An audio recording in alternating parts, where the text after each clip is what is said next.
From Vero Beach down to Boca Raton and out to the muck, we've got you covered all over Palm Beach County and the Treasure Coast on ESPN 106.3. Well, we're coming to your city. HSS Florida presents ESPN West Palm's High School Game Day.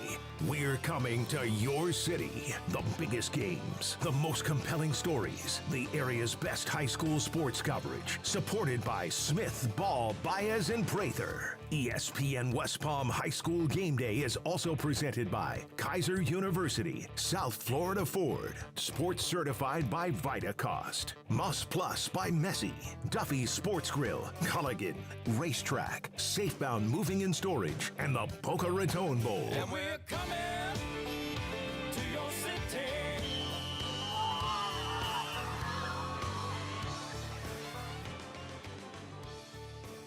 Colin Russo kicking things off with a little Kaiser's Coach's Corner in the pregame because we got a big game tonight with Spanish River taking on Goldman. But they had a big win last week over Western. Head coach of Spanish River, the Sharks, joins me now. That's Nick Lasala. Got their first district championship in over 30 years.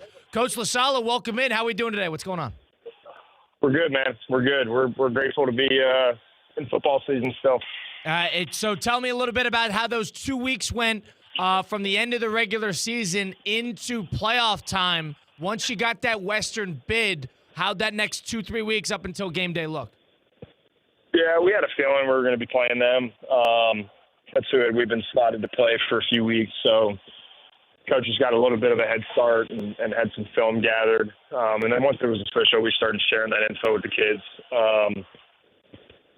First week of that bye week was really like our first bye week of the season. And by that, I mean we didn't have a bye week during the season. So kind of use that to get healthy and kind of break up the routine and break up the monotony, because I think you get to a point in the season where you're trying to stave off burn-off or burn-out for a lot of the guys, coaches and players included. And I just think it was a good week to kind of recharge our battery and get back to being who we were in the summer and taking pride in that. And then as soon as we found out that we were playing Western, put the pads back on and started getting back to work, told them we need to start cleaning up little things, started focusing on fundamentals, making sure that we understand that you got to do simple better. Simple is not necessarily easy, but you got to do simple better, and that's ultimately what's going to win or lose a game in the playoffs. And that probably held true, So. Yeah, and into the game itself against Western, 23-21 final score. Did that game go according to plan? What were sort of the pivots and changes that you had to make mid-game? I don't think anything ever goes according to plan. Right. Probably a microcosm of life. You think you got everything planned out, and it surely doesn't play out like that, So we knew it was going to be a dogfight.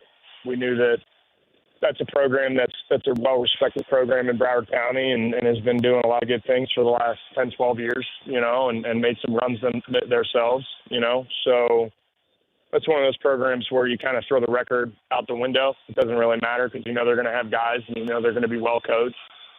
And they were. They had dudes, and they were well coached. So you can get into a slugfest with them. And it's a back and forth. They go up 7-0, we tie it. They go up 14-7, we tie it. They go up 21-14.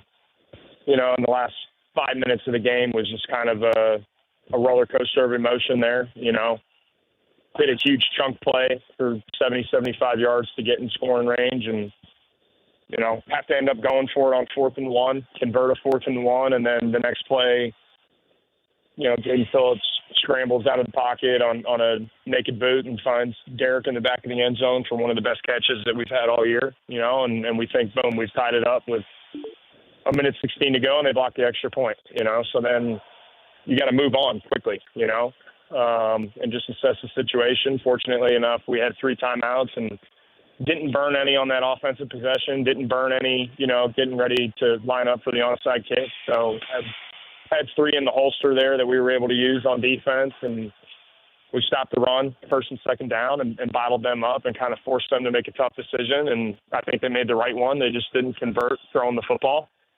And then it was our turn to get a special teams break. They had a high snap that the punter did a good job of just ultimately handling, but Xavier Jimenez gets back there and gets a hand on the punt, and Malik Frederick does a great job of fielding it and not letting the clock run at all and not losing valuable field position at that point in the game. And we start at their 45-yard line. And, so now we've had a number of guys that have made plays for us that maybe haven't necessarily made the plays throughout the year or as much as some of the other guys, but Javante Lewis, huge chunk play, Tyson Reynolds, fourth and one conversion, Derek, big touchdown. Now Xavier's got a block punt and Malik saves his field position. And then, Old Reliable comes up in the middle of the field and Jaden Elder and hits a big chunk play, which, we hadn't really thrown it in the middle of the field during the game, and maybe caught them sleeping a little bit. And Jaden Phillips drives the football in there, kind of layers it over the linebacker, drives it in there, trusts his guy. He goes up and catches the ball in between three people and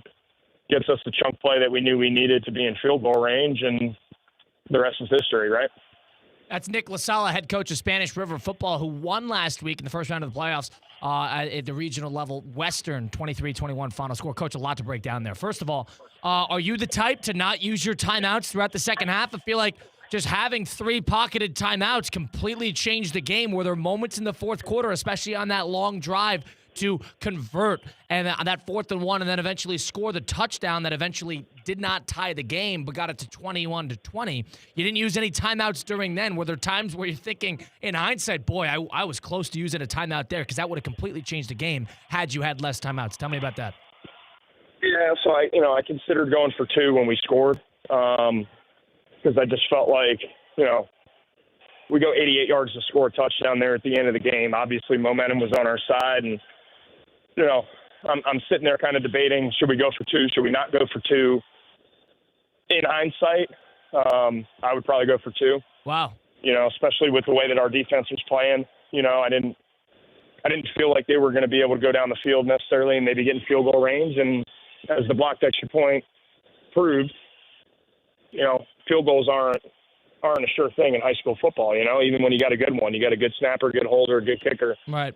Still not a guarantee. So if I could go back, I may have gone for 2, and if I didn't have the 3 timeouts, I probably definitely would have gone for 2, but you try to hold on to those because just like it played out there at the end of the football game, 3 timeouts can mean another possession, and it meant another possession for us. And ultimately that's what allowed us to win the game. I always tell our defensive coordinator, if you need one, you got it. If it's 3rd or 4th down, if you see somebody misaligned, you see a matchup you don't like, I tell them all the time, if you need it, you got it. And wow, he usually doesn't take me up on the offer. And so we just, fortunately we were in a situation where we had all 3, because obviously if we had 2, they're probably running the football on 3rd down. And instead of having 50 seconds, I think it was 48 on the clock or whatever it was, instead of having 48 seconds on the clock, we're probably looking at, 15, 20 seconds, So obviously it changed the trajectory of what happened on that series. So, yeah, they're valuable for sure. You don't want to burn them for no good reason. Right, and I want to talk about another thing. So it's fourth quarter, a little over a minute left. You guys were able to score a touchdown, down 21-14. You get it to 21-20. You miss the extra point. You're thinking that the game is going to be tied with a minute to go. Maybe you're thinking overtime. You don't know what the next step kind of looks like. Then the extra point gets missed, and you're still losing the game. How did the guys respond to that? Post that play, what did you tell them to kind of center them in? I imagine there's some sort of panic, but you also got to trust your guys that they've been battle-tested enough to be able to deal with moments like this. Tell me about that, how that next couple minutes, post-block extra point, looked for Spanish River. Yeah, there's no time to gather everybody together and tell them to calm down. It's you got to roll, and so I think we've been in situations throughout the year, and I think it's important that when you get into those moments, those high pressure situations, and maybe tensions are mounting, that number one, the coaches remain calm, and you just move on. And we've been doing it all year. If there's a bad call we don't agree with, I tell the coaches, forget it, play the next play, and move on. And I just think we're so I think we've been so trained to do that all year that we had no choice, and because the game was not over and we did have 3 timeouts and we knew we just needed to get a stop. And the way that we're able to get chunk plays through the air, throughout the course of the season, it's been every football game that we've played, whether we win or lose, we're hitting chunk plays down the field. Just give us another opportunity, and we had already put together 3 scoring drives, so we knew we could do it. So, just try the onside kick because you got to take your chance, and okay, we don't get it. Let's get the stop. There was no time to panic. We tell our guys, you can't blink, and you kind of got to fall back on your training and don't react in the moment. We coach body language excessively. Don't react in the moment. Just find a way to respond in a positive manner. And so proud of our football team for how they handled that situation. I think it's a testament to them. I think our quarterback did a great job of operating that series and understanding, you absolutely cannot have negative plays. We talk about these situations. I send him stuff all the time. He's a football junkie. He sends me stuff all the time, and just understanding that, sometimes an incompletion, ripping an out route like he did and not completing it, but it goes out of bounds is a good play because you take an opportunity and even if you don't hit it, you stop the clock. Understanding that hitting a chunk play, if it's in the middle of the field and you hit a chunk play, the clock is going to stop. So we just need to be urgent in between the whistles, and we did that. So I thought he did a great job of executing that moment. And a lot of that comes down to the quarterback, right? Because you're the leader on the field and you're executing it. And I put the pressure on him in practice. When we practice 2-minute situations, if the clock is rolling, he has to make decisions.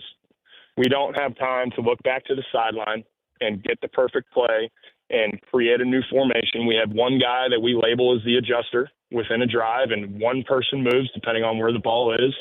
And if the clock's rolling, you go, And so I didn't tell him to spike the football. He spiked it on his own. He knew the situation and he played it perfectly, and he got our kicker within range, and we trust that kid. We know that he can make kicks for us, and we knew that he was going to win us a football game at some point this year. He won one at Seminole Ridge with an extra point from about the same range.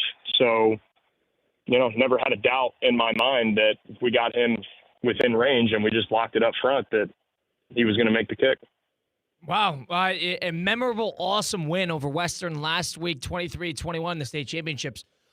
Coach, now looking ahead, you got Goldman out of Miami coming into town. That's going to be tomorrow around 7 o'clock. What does this week of practice look like? What have been the keys you try to center in? And what things do you guys need to do right in order to come out of this game victorious?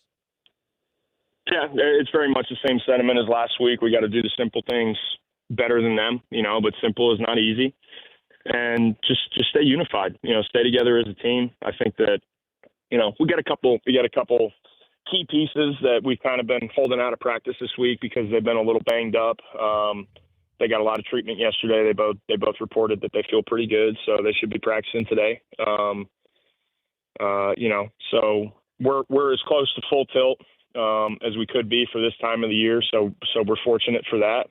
Put a lot of time in and just taking care of their bodies. And, I've been around teams where the coaches want to practice for 3.5 hours when you go out at this time of the year because they'll script 60, 70, 80, 90 plays, and that's totally understandable, but you get to this point in the year, and I think that the meeting time and the time that you spend on their bodies and the mental is just as important, and we've spent a lot of time on that this week. Had a short but productive practice on Monday. We were out on the grass for 65, 70 minutes, but if it's good work, you get in, you get out, you do the other things that are necessary to get the body back, because we know we're a physical football team. And so much of it is just, like I said, it just comes down to who's the smarter team, who's the tougher team, which team is less banged up, who's going to take care of the football, who's going to operate urgently in a 2-minute situation.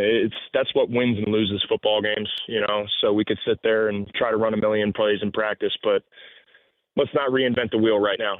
We've done very little install since the playoffs started, maybe a couple motions here or there, or, something like that, adding a pass concept maybe to a run concept that are both installed already. But, we're not sitting here and trying to install a new playbook for this time of the year. We're good at what we're good at, and we need to continue to do it and just clean up the little details, So that's been our emphasis really since the regular season ended.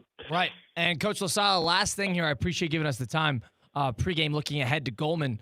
Looking at seeing what Goldman does well, also 7-4 out of the Miami area. What are going to be the keys that you need to make sure that you hone in on in regard to how they play? As somebody who doesn't know, does Palm Beach County and Treasure Coast football, what does Goldman have to offer that you guys are going to need to be on top of? Yeah, they're watching them. They're a little bit unorthodox, particularly on offense.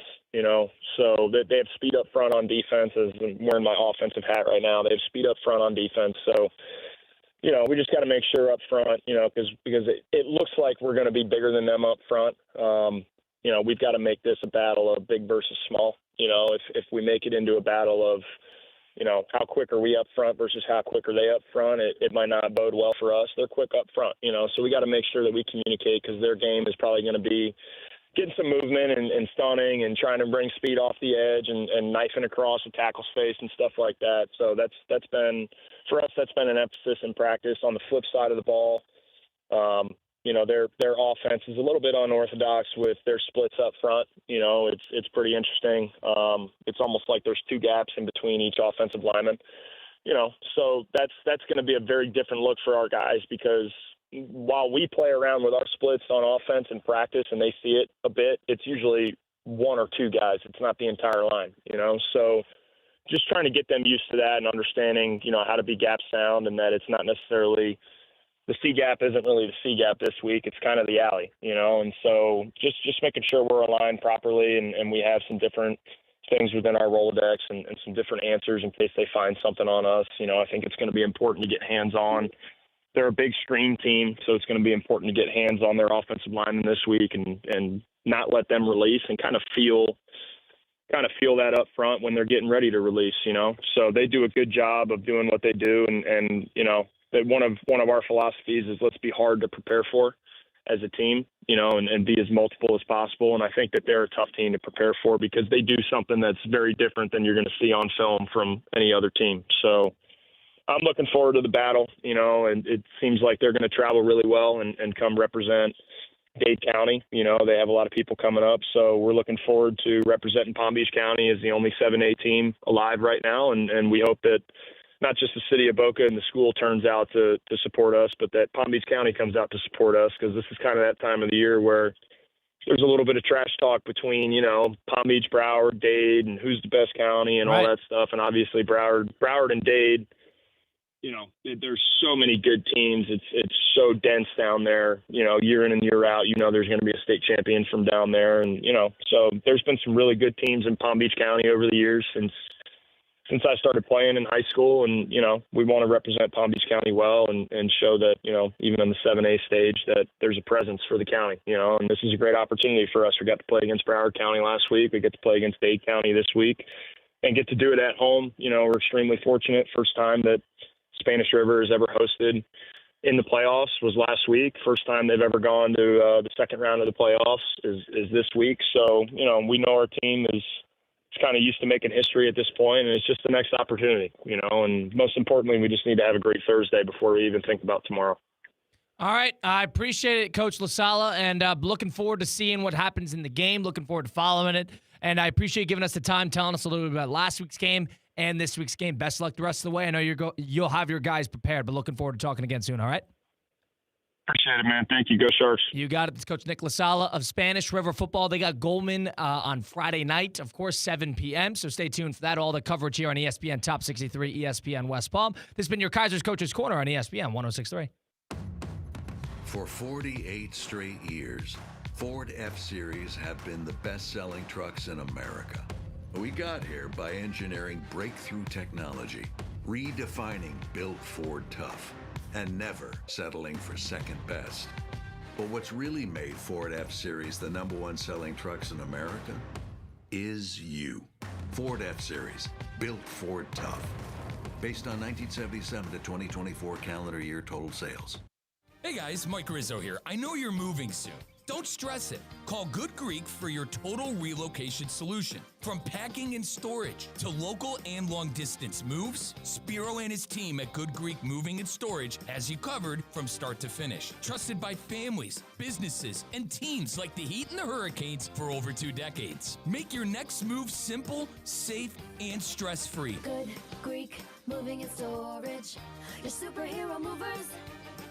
In sports and in life, how you move matters. So when injuries or pain get in the way, the orthopedic specialists at HSS Florida provide world-class care to get you moving again. From non-surgical and surgical care to personalized rehabilitation, HSS Florida offers the same quality and expertise you expect from HSS, the world's #1 in orthopedic care. With 2 convenient locations in West Palm Beach and Wellington. Learn more at hss.edu/Florida. Choose better, move better. Kaiser University's flagship campus. The 100-acre residential campus at 2600 North Military Trail in West Palm Beach extends Kaiser University's educational offerings to over 100 degrees. Kaiser University also has an athletic program with 26 national championships, including back-to-back-to-back lacrosse titles, and they just won their first ever national championship for men's tennis. Visit KUCHawks.com for the latest on the championship flagship campus of Kaiser University. Touchdown! Racetrack is proud to support our local high school football teams. Whether it's Friday night lights or tailgate parties, Racetrack has whatever gets you going to fuel all the gridiron excitement this fall. Grab your favorite snacks, crispy chips, delicious Nathan's hot dogs, sweet treats, or our house-made pizza slices. Don't forget to quench your thirst with a variety of ice-cold drinks. Racetrack, your one-stop shop to fuel your football Fridays. Ready to take on any terrain? The all-new 2025 Defender 110 P300S is here. Built for those who crave adventure without compromising on luxury. Lease the powerful 2025 Defender 110 P300S for just $849 per month for 36 months. Whether you're tackling the toughest roads or cruising the city, the Defender is ready for it all. Don't wait. Visit Land Rover Palm Beach today and experience the Defender like never before. Terms and conditions apply. See dealer for details. To help those who want to be helped, but may not be able to afford it. That's what PGA Tour winner Grayson Murray had envisioned for a foundation before he sadly took his own life at just 30 years old. His parents channeled their grief into creating the Grayson Murray Foundation, carrying out his vision to help those struggling with mental health and addiction. To donate and learn more, visit GraysonMurrayFoundation.com. For 48 straight years, Ford F-Series have been the best-selling trucks in America. We got here by engineering breakthrough technology, redefining built Ford tough, and never settling for second best. But what's really made Ford F-Series the #1 selling trucks in America is you. Ford F-Series, built Ford tough. Based on 1977 to 2024 calendar year total sales.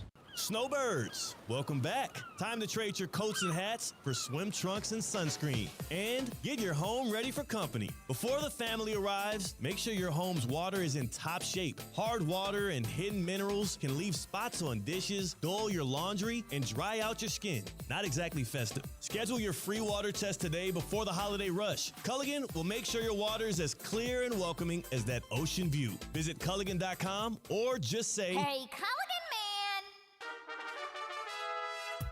Calling all sports fans, grab your MVP card and head to Duffy's where you can catch all of the action. Not an MVP? Sign up for free and start earning rewards today. Duffy's is voted the best sports grill year after year with their award-winning burgers and wings. Don't forget about Duffy's famous 2-for-1 drinks all day, every day. And with over 80 TVs in every location, you'll never miss a minute of the game. Visit Duffy'sMVP.com to learn more. Duffy's, our game is always on.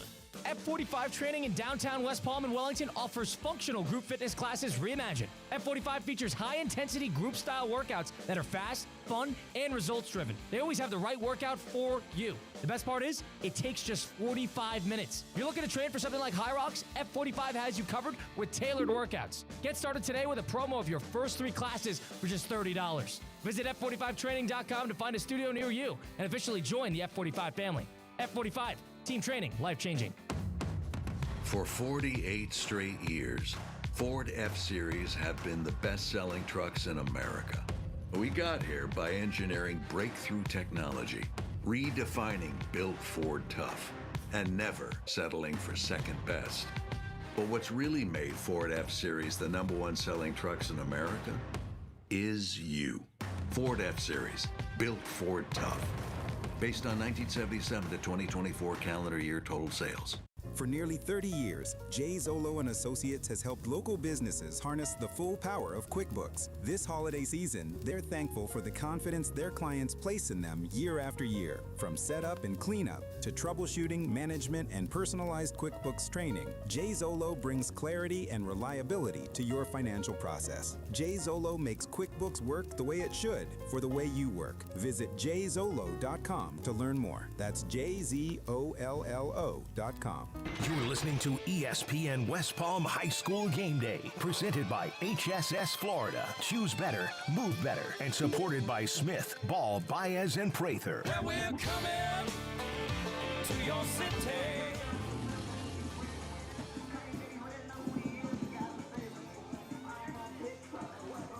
Back here on High School Game Day, presented by HSS and Smith, Ball, Baez, and Prather. It's the pregame show. We've got the HSS Game of the Week in the state playoffs. How about this one? Atlantic MacArthur, win or go home in the regional semis. We're getting you ready for kickoff. We are about 34 minutes away from 7 o'clock scheduled kick between these two sides.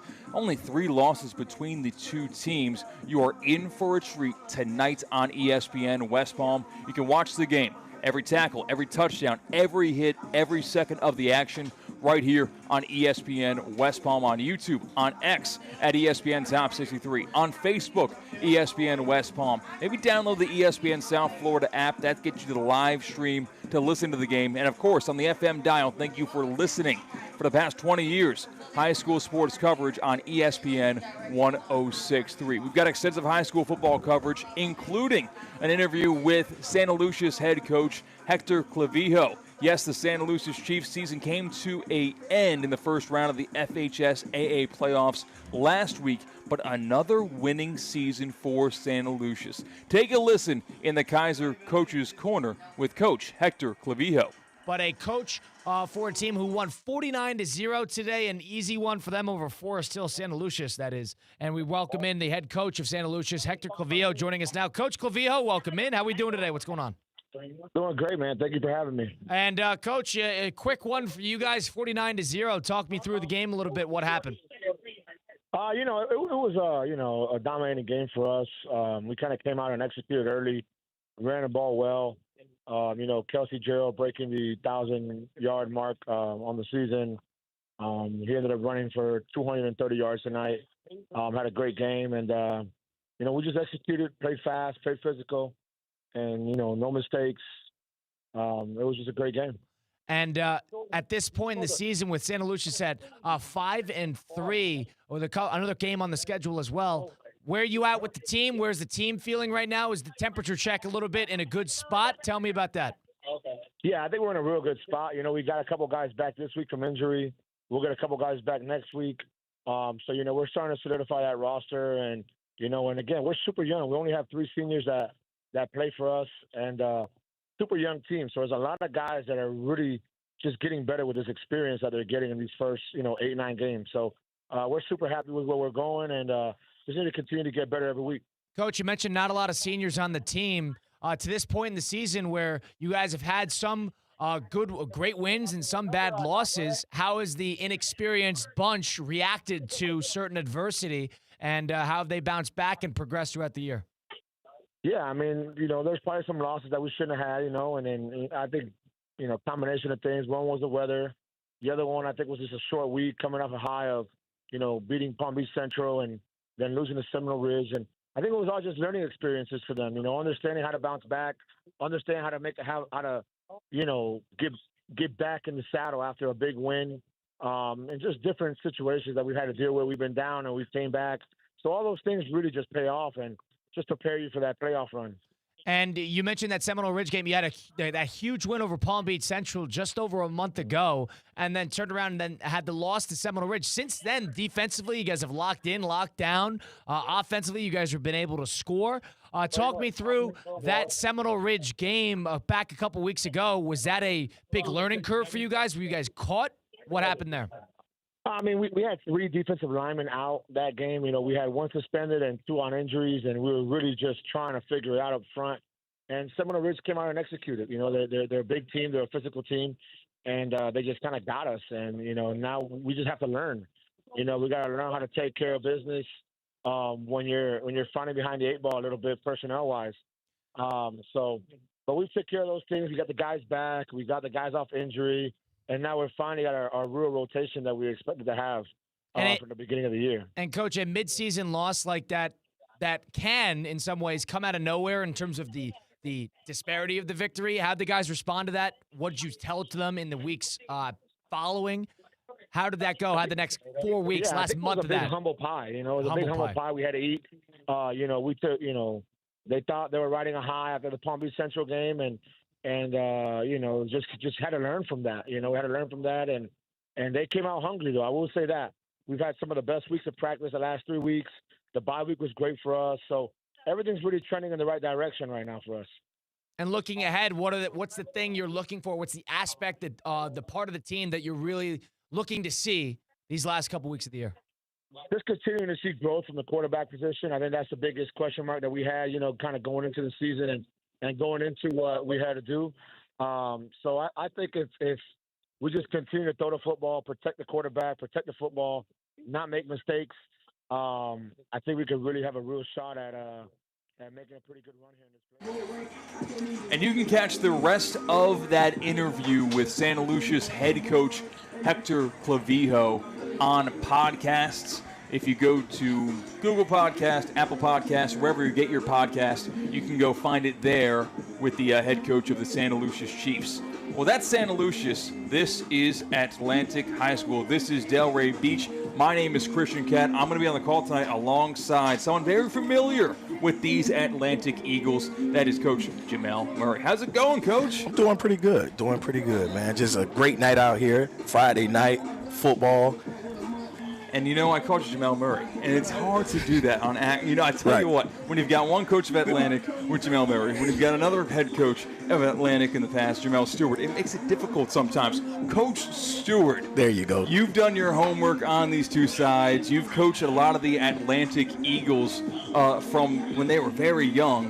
What has made the Atlantic Eagles worthy of a 2 seed in these 5A playoffs? Well, the thing about it, I think Atlantic really started prepping for this back in January. Yeah. Back last year after they lost that 3rd round to St. Thomas, they started prepping for this moment. And I think that's the difference. Atlantic preps to go deep into the playoffs. So a lot of teams basically don't prep for this. So their kids are either drawn out, they're tired, and they're losing a lot of energy. It's a long season. But these guys are built for this. They're coming from youth programs that are built for this, that are used to winning championships. This is a young team, and these guys are hungry. Yeah, hungry is right, and young is right. We were able to catch one of the HSS Games of the Week supported by Smith Ball Buyers and Prather Week 0 action, where we saw this Atlantic team take on Palm Beach Central. And from us, who are out of the building, ESPN West Palm, we cover these guys as closely as we can. We were not sure what to make of Pedro Martinez taking the starting role at the quarterback position for Atlantic for the first time in his high school career, and he instantly impressed us in Week 0.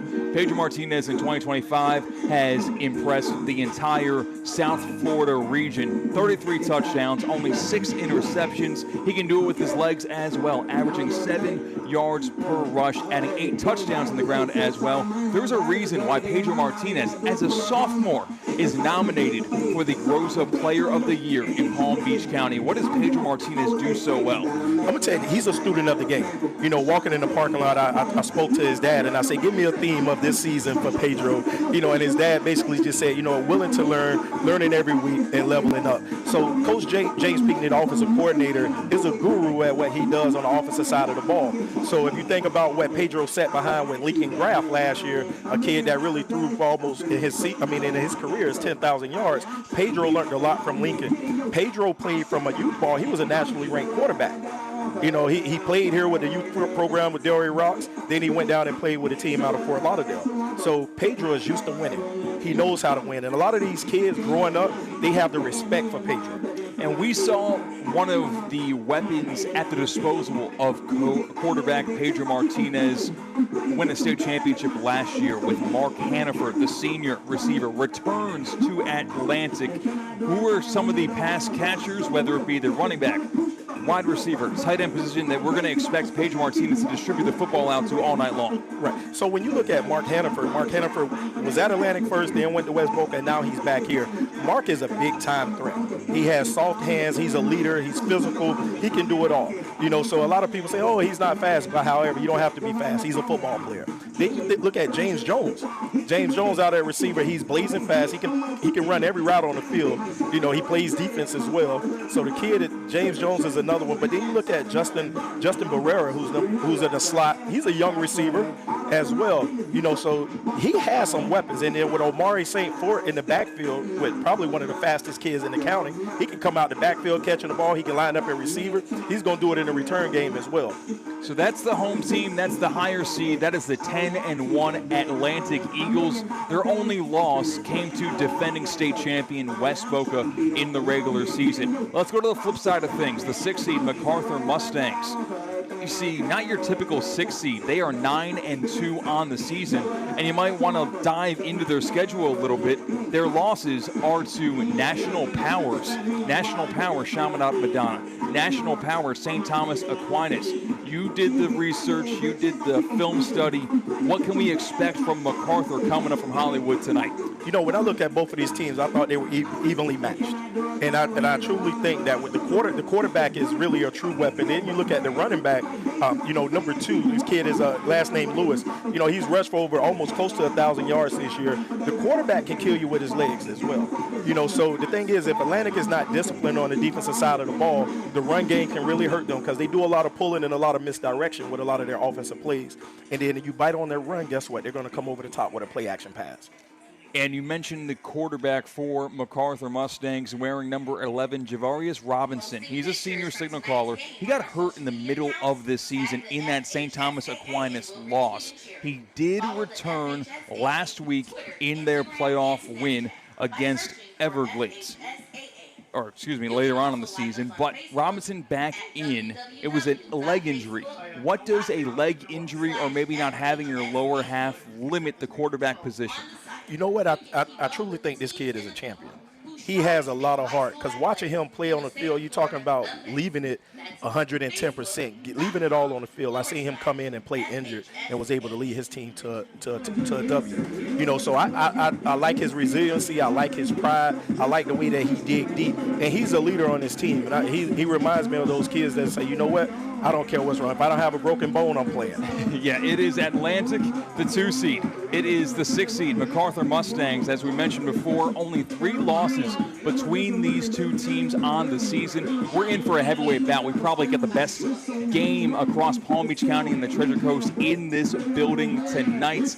And Atlantic's going to be challenged. There's no doubt about that. You mentioned before that they've been planning for today, tonight, for the past 12 months. They've been planning since they went to overtime against St. Thomas Aquinas. To have a team like that on the ropes and let it slip through the fingers, this team is as motivated as ever. I don't care if they're young, they felt that burn, and they're going to bring that burn here tonight. Well, when you look at being down, I think Atlantic was up 27-6 in that game, and St. Thomas came back. But that was a teachable moment for the coaches and those players. And I can tell you, it went around this whole city, from the fans and everybody. Everybody took that loss. I think the whole county took that loss because everybody was rooting for Atlantic to win that game. And I think now they're ready for that moment. But you know, as we teach our kids, look, we're gonna look at the game that's immediately in front of us. We have what's important now. Win, that's an acronym. What's important now? And what's important right now is beating MacArthur. Yeah, that's exactly right for Atlantic, led by head coach Jamel Murray in this 5A Region 4 semifinal. Thank you so much for joining us on YouTube, ESPN West Palm, on Facebook, ESPN West Palm, on X, ESPN Top 63. If you haven't yet, hit the subscribe button on ESPN. ESPN West Palm so you get the most thorough and extensive high school sports coverage from here in Palm Beach County up to the Treasure Coast, out to the Muck, from coast to the Everglades. We will have more pregame coverage coming up next. The winner of this 5A Region 4 semifinal takes on the winner of St. Thomas Aquinas and Coconut Creek, a 1v4 seed matchup. More from the HSS Game of the Week, supported by Smith Ball, Bias, and Prather on the other side. But not before. I remind you that one of the perfect places to stop at on the way home, maybe on a Victory Friday night, maybe on a college football Saturday or an NFL football Sunday, it's Duffy Sports Grill. Duffy Sports Grill is a proud supporter of ESPN West Palm High School Game Day. Duffy's once again was voted the best sports grill with their award-winning burgers and wings. Plus, weekday lunch deals, including the Duffy's Double Play, starting at just $7.99. Also, make sure you sign up for free to get your Duffy's MVP card and start earning your rewards today. What do rewards get you? They get you free food. It's Duffy's. With over 80 TVs in each location, you will never miss a minute of the game or the biggest fights. They've got them all at Duffy's. Visit Duffy'sMVP.com to learn more. We're going to take a break. Be right back here for the pregame show of the HSS Game of the Week, supported by Smith Ball, Bias, and Prather. MacArthur, Atlantic, counting down the seconds of kickoff. Snowbirds, welcome back. Time to trade your coats and hats for swim trunks and sunscreen. And get your home ready for company. Before the family arrives, make sure your home's water is in top shape. Hard water and hidden minerals can leave spots on dishes, dull your laundry, and dry out your skin. Not exactly festive. Schedule your free water test today before the holiday rush. Culligan will make sure your water is as clear and welcoming as that ocean view. Visit Culligan.com or just say, Hey, Culligan! Ready to take on any terrain? The all-new 2025 Defender 110 P300S is here. Built for those who crave adventure without compromising on luxury.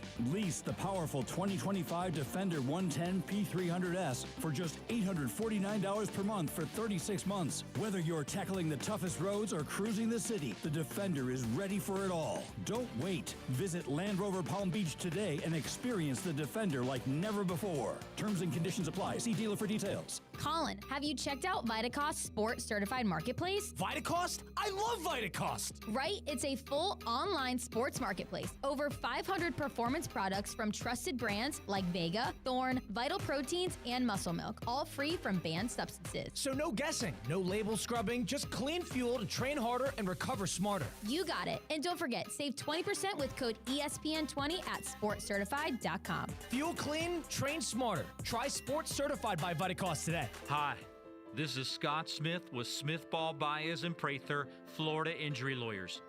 We are a Florida civil trial law firm that specializes in the areas of personal injury and wrongful death.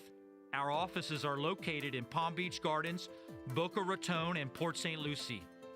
Our lawyers have litigated thousands of matters at the Palm Beach, Martin, St. Lucie, and Indian River County courthouses. Our lawyers, paralegals, and other numerous members of our legal team live in Palm Beach County and Treasure Coast cities and towns such as West Palm Beach, Port St. Lucie, Lake Worth, Palm Beach Gardens, Palm City, Jupiter, and others just like you and your families. We are a statewide recognized law firm, but it is your community and your families that we live and associate with on a daily basis. Our most satisfying achievement is when we know that our legal power has helped a fellow member of our Palm Beach County and Treasure Coast community secure a fair and just huge result. If you've been injured, the lawyers at Smith Ball, Bias, and Prather will help. Call us at 500-HELP, 500-HELP. With Smith Ball, Bias, and Prather, help is just a local phone call away. Offices Palm Beach Gardens, Boca Raton, and Port St. Lucie. Hey, Steph Prince here, General Manager of ESPN West Palm, to tell you about a team that has meant a lot to me and this community for a long time. Bob and the team at Bradley Heating and Air Conditioning have been helping me stay cool for years, whether at home or in the office. And living in South Florida with 3 kids, I don't know what I'd do without them. Family owned and operated, serving Royal Palm Beach and beyond since 1980. Let the knowledgeable and trained team at Bradley help you with your residential and commercial needs Installation, repair, seasonal maintenance, upgrades of all makes and styles and models of HVAC equipment, and so much more. Bradley Heating and Air Conditioning does things right the first time and makes the process smooth, stress-free, and most importantly, keeps you cool. Give them a call at 561-793-7497. That's 561-793-7497 or BradleyAir.com. Any need, big or small, trust the amazing team at Bradley Heating and Air Conditioning. Kaiser University's flagship campus. The 100-acre residential campus at 2600 North Military Trail in West Palm Beach extends Kaiser University's educational offerings to over 100 degrees. Kaiser University also has an athletic program with 26 national championships, including back-to-back-to-back lacrosse titles, and they just won their first ever national championship for men's tennis. Visit KUSeahawks.com for the latest on the championship flagship campus of Kaiser University. For 48 straight years, Ford F-Series have been the best-selling trucks in America. We got here by engineering breakthrough technology, redefining built Ford tough, and never settling for second best. But what's really made Ford F-Series the #1 selling trucks in America is you. Ford F-Series, built Ford tough. Based on 1977 to 2024 calendar year total sales. What would you do with an extra $700? You can earn up to $700 per year with Boost Checking from Flagler Credit Union. Boost Checking pays 7.0 annual percentage yield on balances up to $10,000. That's up to $700 extra to do what you love. Boost Checking from Flagler Credit Union. Requirements apply to earn the highest dividend rates. Limit 1 checking account per membership. Dividend rates and annual percentage yield subject to change. Business accounts do not qualify. Insured by NCUA, proud partner of Florida Atlantic University Athletics. Download the ESPN South Florida app today and get the latest on local shows like Theoretically Speaking and Russo and Rizzo. Get some ESPN podcasts or get the high school sports updates in Palm Beach County and the Treasure Coast. Curious about what Mike Rizzo had to say about Aaron Rodgers? It's on the app. Wasn't able to find the score of the West Boca high school football game? It's on the app. Want to catch the Inter Miami live broadcast? You guessed it. It's on the app.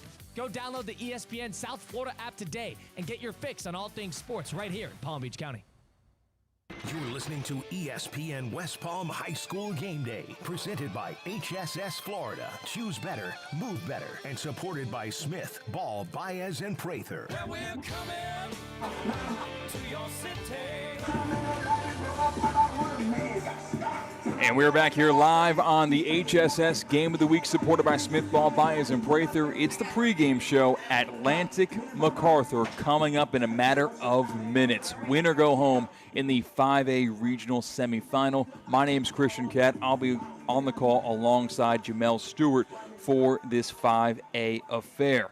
We're talking about the Atlantic Eagles and the season that was for Atlantic. The lone blemish, their 31-14 loss against West Boca Raton. That game was close going late into the second half, and then the wheels kind of fell off. What do you recall from that, and what can be learned from a loss like that? Because many coaches say you learn more from your losses than your wins. I think truly during that game, those were teachable moments for Pedro Martinez. You know, when he came up, he missed a lot of wide open wide receivers. He overthrew him. I think in that moment he wanted to do too much. But you started to see him settle down and come back that game afterwards. But also the defense, you know, really the defense was on the field the whole night. So they really got tired. And next thing you know, that offensive line and that running game of West Boca with one of the best running backs in the country, you know, was able to just take a toll and basically go ahead and bleed out the womb of the Atlantic Eagles defense. So that was the lone blemish in the season for Atlantic against a very respected top 3 team across Palm Beach County and the Treasure Coast. Any way you slice it, there's a reason why they broke the drought and won a state championship game. Let's take a look at the defense for the Atlantic Eagles. What do you respect about that side of the football that has really pitched a couple of shutouts this season? They have dominated most of 2025. Well, I always say one of my favorite players over there, defensive back, cornerback, Horace Glenn. He's committed to Eastern Michigan. He's locked down. He can cover one whole side of the field, and you don't have to worry about it. There's another kid, Terrell Owens. He's a defensive back, but probably the smallest kid on the field. But he can play middle linebacker. He plays safety. He plays slot. He'll cover the best wide receiver. The kid is relentless. Then you look at number 11, the defensive tackle. I mean, this kid is, Jameer Johnson. He's all over the field. He's undersized at that position. However, his heart is bigger than anybody's. We're going to take a break and be right back as we honor America here on the HSS Game of the Week. Atlantic, MacArthur. Don't go anywhere. It's live on ESPN West Palm and on ESPN 106.3. For 48 straight years, Ford F-Series have been the best-selling trucks in America. We got here by engineering breakthrough technology, redefining Built Ford Tough, and never settling for second best. But what's really made Ford F-Series the #1 selling trucks in America is you. Ford F-Series, Built Ford Tough. Based on 1977 to 2024 calendar year total sales. Calling all sports fans, grab your MVP card and head to Duffy's where you can catch all of the action. Not an MVP? Sign up for free and start earning rewards today. Duffy's is voted the best sports grill year after year with their award-winning burgers and wings. Don't forget about Duffy's famous 2-for-1 drinks all day, every day. And with over 80 TVs in every location, you'll never miss a minute of the game. Visit Duffy'sMVP.com to learn more. Duffy's, our game is always on. Colin, have you checked out Vitacost Sport Certified Marketplace? Vitacost? I love Vitacost! Right? It's a full online sports marketplace. Over 500 performance products from trusted brands like Vega, Thorne, Vital Proteins, and Muscle Milk, all free from banned substances. So no guessing, no label scrubbing, just clean fuel to train harder and recover smarter. You got it. And don't forget, save 20% with code ESPN20 at sportcertified.com. Fuel clean, train smarter. Try Sports Certified by Vitacost today. Hi, I'm Scott Smith with Smith Ball Baez and Prather, Florida Injury Lawyers. As you have likely seen and heard, law firm advertising is at an all-time high. Attorney ads seem to be part of every radio and TV commercial segment. Some firms are even using paid actors and actresses to speak for them. At Smith Ball Baez and Prather, we know that the decision to hire a law firm should never be based on advertisements alone.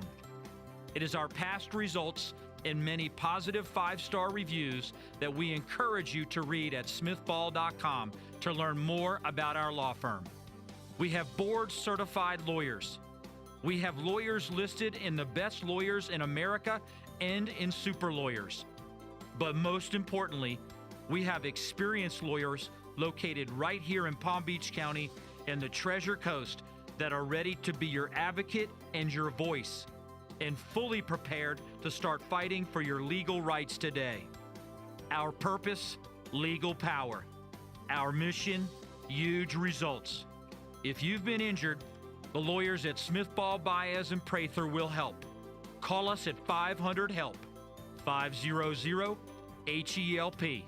With Smith Ball Baez and Prather, help is just a local phone call away. Offices Palm Beach Gardens, Boca Raton, and Port St. Lucie. Ready to take on any terrain? The all-new 2025 Defender 110 P300S is here.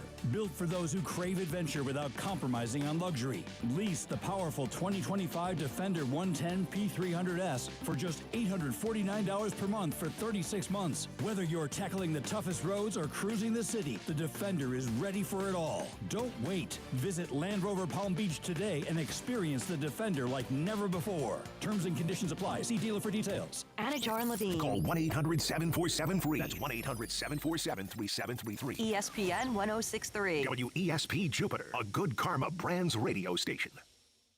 You're listening to ESPN West Palm High School Game Day, presented by HSS Florida. Choose better, move better, and supported by Smith, Ball, Baez, and Prather. Well, we're coming to your city. And you welcome you on into ESPN West Palm High School Game Day, supported by Smith Ball Baez and Prather. We've got a good one for you tonight. The 2-seed Atlantic Eagles coming to the game at 10-1 on the season. They are playing host to the 6-seed MacArthur Mustangs. It's old-fashioned Palm Beach County versus Broward County. The Atlantic Eagles are led by head coach Jamel Murray, and the first year for MacArthur head coach Robert Ortega. He is an alum of MacArthur circa 2001. Quarterback for MacArthur is Javarius Robinson. He is a senior. The quarterback for the Atlantic Eagles is sophomore Pedro Martinez, a Groza Player of the Year nominee. Of course, that is for the best and the brightest on the football field in Palm Beach County. Good evening, folks. My name is Christian Catt. I will be on the call tonight and all postseason long for ESPN West Palm High School Game Day's coverage of high school football across Palm Beach County and the Treasure Coast in our search for back-to-back state championships coming from our coverage area. Tonight, I will be joined by Coach Jamel Stewart, who's very familiar with this Atlantic football program, not just at this level, but from the ground up. Coach, we just had the coin toss. What were the results of said coin toss? MacArthur won the coin toss, and guess what? They decided to defer. So we get a chance to see Mr. Martinez come out, that sophomore quarterback, that Lou Groza nominee, come out and basically lead his offense down the field, hopefully. On the season, Pedro Martinez has a 64% completion percentage. He has 2,238 passing yards on the year. Martinez has 33 touchdowns to just 6 interceptions, and that's just through the air. Martinez can do it with his legs as well. He averages over 7 yards per carry, almost 500 rushing yards on the ground in 2025, and he has found pay dirt 8 times. That's just QB1 for Atlantic. Their run game is dual threat with the quarterback and their lead back, Omari St. Fort. He's just a junior wearing number 0. He averages 7.5 yards per carry. He has found the end zone on the ground 8 times, and he also adds 1 touchdown through the air to boot.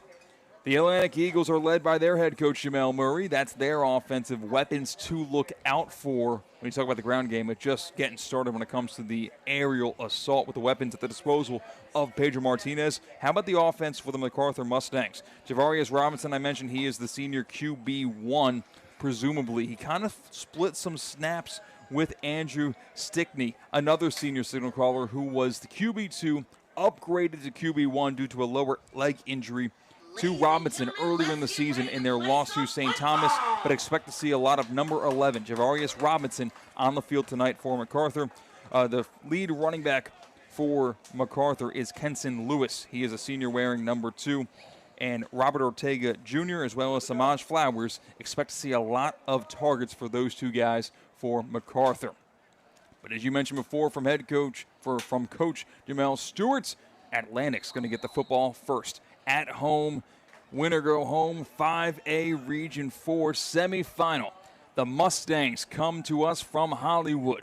The Atlantic Eagles, the pride of Delray Beach. Both sides are ready to go, and you are as well, streaming live on ESPN West Palm. We are underway. The ball's kicked deep, returnable from the goal line, and it's brought out of the end zone across the 5, 10, 15, 20, and brought down right at that 20-yard line to get us started on ESPN West Palm. The return that time was made by Atlantic's number 13 Tristan Horn, So at the 21-yard line is where Atlantic will set up shop and get us started. 1st and 10, Atlantic Eagles. Only 1 loss on the season, and it came against West Boca, putting up point totals 55, 31, 48, 52, 33, 47. Atlantic can put up points through the air and on the ground. Sophomore quarterback in the shotgun, Pedro Martinez. He's got 2 receivers right and make it 3 to the right. Lone receiver to the left side. Martinez barks orders, hard count, nobody jumps. Slot man put it in motion, they fake to him, instead it's a handoff up the middle. Omari St. Fort on the carry, makes his way to the 25 before he's turned around by MacArthur's defense. It's a 4-yard carry, 2nd and 6. Omari has the speed. I mean, he's that kid that can just run past the whole defense. So they have to really corral him down tonight if they want to stop this run game. Pedro Martinez in the shotgun. He's got an up back to his right and a tailback to his right. 2 receivers left. They bring the slot man from the left side in motion behind the quarterback. They throw it in that direction. Caught behind the line of scrimmage, working his way upfield. It'll be a short gain on 2nd and 6 to set up 3rd and much more manageable. Kamari Walcott on the catch and the short gain. It'll be 3rd down and around 4. 2 receivers left, 2 receivers to the right in the spread formation for Pedro Martinez. Tailback Omari Sanford to his left. Motion over to the slot man from the right side to make trips left for the Eagles offense. 3rd down and around 4. On the first drive of the game, it's the HSS Game of the Week Atlantic with the football. All tied, no score as this game just got underway.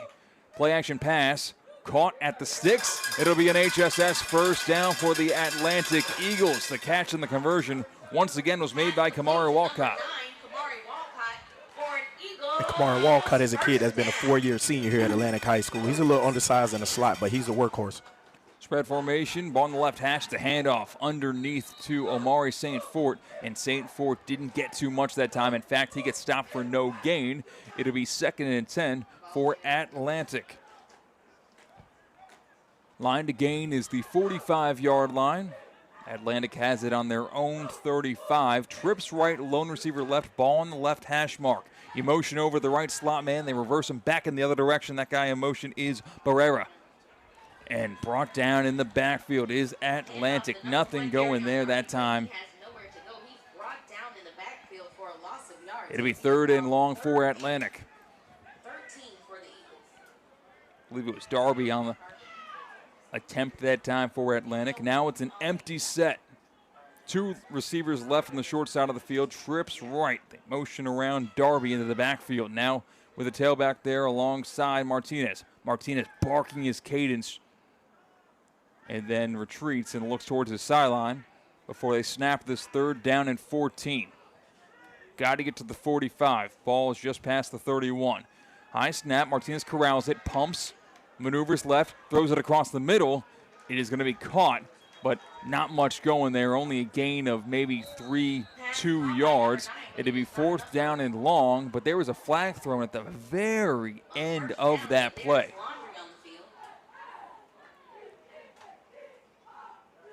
Tackle didn't seem all that malicious.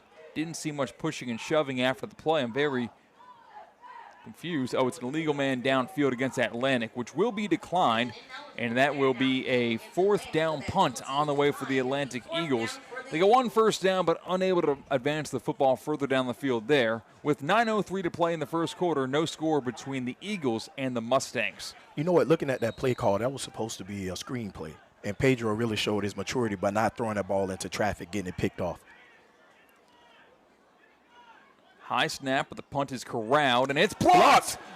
It's going to be scooped up by Omari St. Fort, but great field position coming up for the McArthur Mustangs. Interior pressure from the Mustangs did not leave a chance that time for punter James Jones to get that one away. Mustangs immediately are set up in prime field position inside the 20 at the 18. 1st and 10, MacArthur. Wow, that D tackle really showed he showed his passion that he wanted that. He went through 3 people to block that punt. So here comes the offense of MacArthur for the first time tonight. They won the toss and elected to defer. It will be Andrew Stickney in the game to start at quarterback, it looks like. Kenson Lewis alongside him. And Lewis, the running back, is the one to the left. And there's another tailback directly to the left of Lewis. They give it. It's a reverse. Other direction. There goes Higgs. Nice. Higgs defense. gets chopped down in the backfield for a loss of 3 yards. 2nd down and 13 as Atlantic did their homework. Looking for a gadget play out of the gates, but the Eagles snuff it out. That was a good play by that defensive end, keeping his contained and staying home and not going for the trickery. Now it's Javarius Robinson in at quarterback. Brings a man in motion from the far right side into the left side. Play action pass, they throw it in his direction. Caught at the 20-yard line, working his way upfield and brought down short of the 10. It's a gain, not enough to move the chains, but enough to make this third down a lot more manageable for MacArthur. It looks like Atlantic seen that play before against West Boca, and they bust out 180 yards, the third play of the game against West Boca. MacArthur probably seen that on film. Third down and around 5 for MacArthur. They took over deep into Atlantic territory due to a blocked punt. 7:44 to play in this first quarter, no score. Robinson in at quarterback, the senior signal caller, recovering from a leg injury. Looks healthy right now. Two receivers right, lone receiver left, tailback Lewis in the backfield. They pitch it out to Lewis right side, trying to find the edge, but the Eagles devour him. Right at the line of scrimmage, he stretched the football forward and brought down eventually just short of the 10-yard line. It'll be 4th down and 1.5. That was a hell of a play by Horace Glenn, and that was the kid I was talking about earlier that committed to Eastern Michigan to come up and show his physicality. A lot of people like to look at cornerbacks as prima donnas, and they only can cover, and they don't like tackling. That was a hell of a tackle on 3rd down. So they mark that football at the 11. The line to gain is at the 8.5, 9. So a long 2 yards, a short 3 yards, however you want to slice it. And a timeout's going to be called before this pivotal play very early. The offense was on the field for MacArthur. It'll be a timeout brought to you by Sports Certified, powered by Vitacost. And with a break in the action, it's the perfect time to remind all football fans across Palm Beach County and the Treasure Coast that the dream doesn't end on Friday nights. Even locally, I'm not just talking about FAU. How about the Kaiser Seahawks? The Seahawks are all about championships on the field and in the classroom. 26 national championships to begin with, including the men's tennis team. They won their first ever NAIA title just last season, and the three-peat for men's lacrosse. It's a dynasty on that field. Congrats to the Kaiser Seahawks football season. They capped off an undefeated season last week. Next weekend, the Seahawks will host an NAIA playoff game. Make sure you are there. Get the latest in the championship Kaiser Seahawks athletic programs at kuseahawks.com. Well, a change of opinion initially for MacArthur as they will send out their field goal kick team on the near hash mark. It'll be a kick of around 28 yards. The kick is up, and it is good. MacArthur gets on the scoreboard first. It's 3-0. Mustangs take their early lead over Atlantic, cashing in on 3 points on the blocked punt. And I look at that as a win for the Atlantic defense to really stop a team after turning the ball over in your own red zone. That was a hell of a play, and that was aggressive play calling. And I see that Coach Paul Jackson, the defensive coordinator, really have these guys pumped up. So the field goal is good. MacArthur 3, Atlantic 0. 6:43 to play in the first quarter. MacArthur took that early lead on the quick change of possession. With a break in the action, Moss Plus by Messi is hydration plus more. A beverage like no other, made to give everyone, not just elite athletes, an extra boost of positivity and inspiration every day. Created by Leo Messi, Moss Plus delivers a balanced blend of electrolytes with natural flavors, no artificial sweeteners or colors, no caffeine, and only 1 gram of cane sugar. Plus, there's vitamins and even more. There's no compromise on quality ingredients, and there's that amazing Moss Plus by Messi taste. Floridians can purchase Moss Plus by Messi at Walmart or simply online at mossbymessi.com. Thank you, Moss Plus by Messi, for supporting high school athletics across Palm Beach County and the Treasure Coast. Good luck to Inter Miami on Sunday in their playoff game. This one's kicked deep for the Atlantic Eagles. It goes through the hands of the second level of the return team, returned on the 15, nearly slipping on down. Play not whistle dead, and it will be not the most glamorous return for the Atlantic Eagles. They're going to be starting at their own 15, 1st and 10 Atlantic. 6:34 to play in the first quarter, 3-0. MacArthur took the early lead. So now they just got to settle down. Atlantic's offense got behind the sticks on that first drive that really held them down to really make that punt. So let's see what Mr. Martinez can really pull out of his hat now. Atlantic got 1 first down on their debut drive in this regional semifinal. We'll see what they can do on drive number 2. Start, I mentioned, on their own 15. 17-yard line officially, pardon me. Trips left, loners, 2 receivers to the right side. That spread formation. No tight ends bunched up to the line for Martinez. Pedro drops back to pass. He tucks in. He's going to run it right up the middle on a QB draw. Across the 20, 25, and brought down right at the sticks. It looks like they're going to give him the necessary yardage for an HSS first down. Martinez does it with his arm. That time he did it with his legs. You know, and one thing the offensive coordinator told me that Pedro loves to run the ball to really get warmed up in the first half of the game. Martinez, play action pass, it's swatted down. They try to throw it to the left side on a sort of wide receiver screen, but the defensive end of MacArthur got his paws up and stopped that play before it could begin. So second down and 10 for Atlantic. Keep an eye on a couple of the receivers for Atlantic. Of course, James Jones, the senior receiver we spoke about. He's at the bottom of the screen. He's joined by Kamari Walcott. At the top of your screen, you have Mark Hannaford. And Justin Barrera, the other young kid.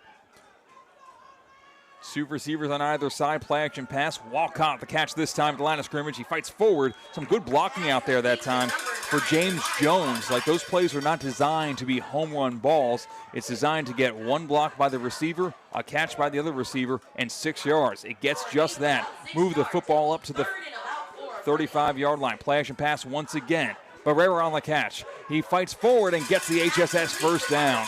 Move the chains for Atlantic. First and 10 Eagles.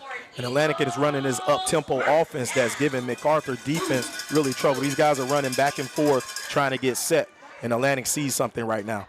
Under 6 to play in the first quarter. They wind the clock. First and 10 from the 45. Pardon me, the 40-yard line. Make it the 39. Third time's a charm. Trips left. Receiver to the right side. That wide out to Mark Hannaford by himself. They look to the left side. Pumped by Martinez. He tucks it, and now he's going to run, try to make something out of this. He gains a yard, maybe 2. It'll be second down and long for Atlantic. 5:19 and rolling to play in the first quarter. 3-0 MacArthur on top of Atlantic in the semifinal in Region 4. You know, when you look at these short swing passes that Atlantic is doing, that's an outside really pitch play to a wide receiver. Second down and 9, pitching it outside. St. Fort has pressure there, early contact, and he salvages no gain to set up third and long.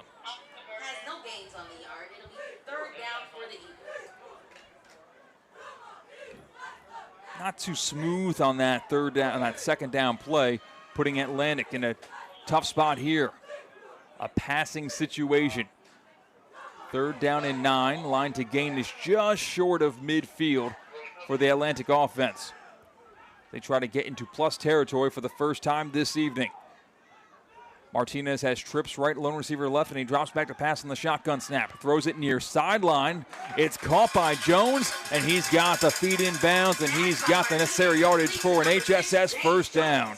Needed 10 yards. They gave him 14. Jones knew where he was in the field, got past the sticks, and moves the chains. And one thing that James was able to do is really make that cornerback think he was running the deep route. The cornerback opened up, James stopped right at the sticks to earn that first down. First and 10 Atlantic. 2 receivers right, lone receiver left. It's a handoff. St. Fort up the middle. He gains 4 on first down to set up second and medium. St. Fort is warming up. He's 1 tackle away from busting one wide open. 3:45 to play in the first quarter. Atlantic trailing 3-0 here at home. Second offensive drive of the game for Jamel Murray's bunch. Martinez looks right, pumps, fires a deep down on the far sideline. Jump ball incomplete. Had one-on-one coverage on Mark Hannaford. Some good defense that time made by the defensive back, Josiah Miguel. As Miguel was on an island with Hannaford and didn't leave too much room for that ball to be thrown, especially using the sideline as an extra defender. It is third down and 6 for Atlantic. And I truly think these are the best group of DBs that Atlantic has seen this season. But I like to see this matchup between Atlantic's wide receivers and also MacArthur DBs. MacArthur plays a lot of man-to-man, and they like to get up and play physical against these receivers. Little bit of breakage of the action to edit where the sticks are, where the spot of the football is. This time of the year, the football field really takes a beating on a full football season, so the hash marks aren't quite exact, and it makes it a little bit more difficult to situate yourself after an incomplete pass. Here's 3rd down and 6. Empty set for Martinez. Trips right, lone 2 receivers left. Martinez throws left, and is swatted down and incomplete. He was looking for James Jones again on that 3rd down attempt, and a good swat down that time was made by the defensive back, Sherrod Gordine. I just looked at the offensive coordinator. He looked down at the defensive coordinator, and the defensive coordinator said, "Coach, go for it." And they will do just that. 4th and 6 for Atlantic. Trips left. Lone receiver right. They motion over the slot man and bring him back to that left side. It's Walcott on the left side. Hard count. Martinez trying to get a free 5 yards and either get a free 1st down depending on what the exact yardage is there, or at least get 4th and inches. St. Fort's in the backfield alongside Martinez, and they drop back to pass and going for it. Martinez looking deep, tucks it. He's going to try to run for it, and he will not get there. Chase down tackle by Debonair Johnson. Gets the stop he needed. Stuffed for no gain for Pedro Martinez, and the Mustangs take over. And Debonair, he was standing back, looked like he was at a safety position, mirroring the quarterback, and was able to come up and make that tackle for a gain of 1 on 4th down. That was a hell of a defensive play. 1st and 10 for the Mustangs, coming up from Hollywood for the 7 o'clock kickoff between Atlantic and MacArthur. Into the game at quarterback is Javarius Robinson. Robinson's got trips left in a bunch formation. They hand it off at the middle of Lewis. Lewis keeps his legs churning. He got hit at the line of scrimmage, but didn't give up and gained a couple of yards, making his way to the 45-yard line. Line to gain his pass midfield to the 47.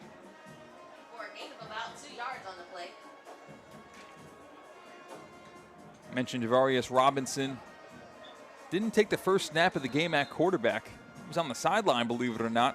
Instead, it was Andrew Stickney, another senior signal caller. So 2nd down and around 7 or 8 yards. 2:50 to play in the first quarter. MacArthur with the ball and the 3-0 lead on ESPN West Palm on YouTube. Yes, you can watch every single playoff game on YouTube, ESPN West Palm. Robinson, heavy pressure in his face, throws it across the middle. It's caught at the line of scrimmage and brought down immediately. No gain, maybe a loss of 1 that time. Good pursuit of the ball carrier and good pressure off the left edge from Atlantic to break up that play. It's a loss of 1. It's 3rd down and 9. And now, once again, that kid, Horace Glenn, that cornerback, now he's been able to show he's blitzing the quarterback now. Coming up, tackling on running backs, breaking down balls downfield. The kid is a playmaker. Defense chants ring throughout the home of the Eagles. Line of gains around the 47-yard line. 2-back set. Play action pass. Robinson rolling to his right. Fires it right side. It's caught for a 1st down, a little bit more. Ripped down at the 40. Move the chains. Brought to you by HSS. Catch that time was made by Kamarian Young, the junior receiver. That's his 10th catch of the season, and that one's a big one to keep the drive alive for MacArthur. 4 receivers on the left side, very close to the line. They throw it to that left side. It's caught at the line of scrimmage, fighting his way upfield. It's a 10-yard gain, and back-to-back HSS 1st downs. You know, the one thing I like, both of these offenses are fast-paced offenses. They're getting these little dinks and dunks, you know, here and there, but nobody's really taking that chance deep yet except Atlantic with 1 deep pass. To the 30, 1st and 10, MacArthur. That same formation, ball on the left hash. They throw it that direction. Once again, 2 yards short of the line of scrimmage. Into the 2nd level and brought down 7 yards down the field. And a flag comes out late. It might be on the tackle. It'll be 2nd and 3 before the penalty is doled out to either side, depending on what the ruling is. 1:16 to play in the first quarter. 3-0. MacArthur leads over Atlantic.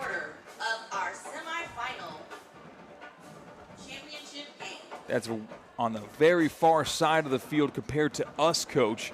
But judging on the body language, I guess, the conversation of whether or not it was a horse collar tackle. And if you're watching live on YouTube, you saw the flag get waved off. No penalty on the play. Instead, it'll stand at 2nd and 3. A solid gain once again in that same formation by MacArthur. They've got that diamond receiver formation on the left side.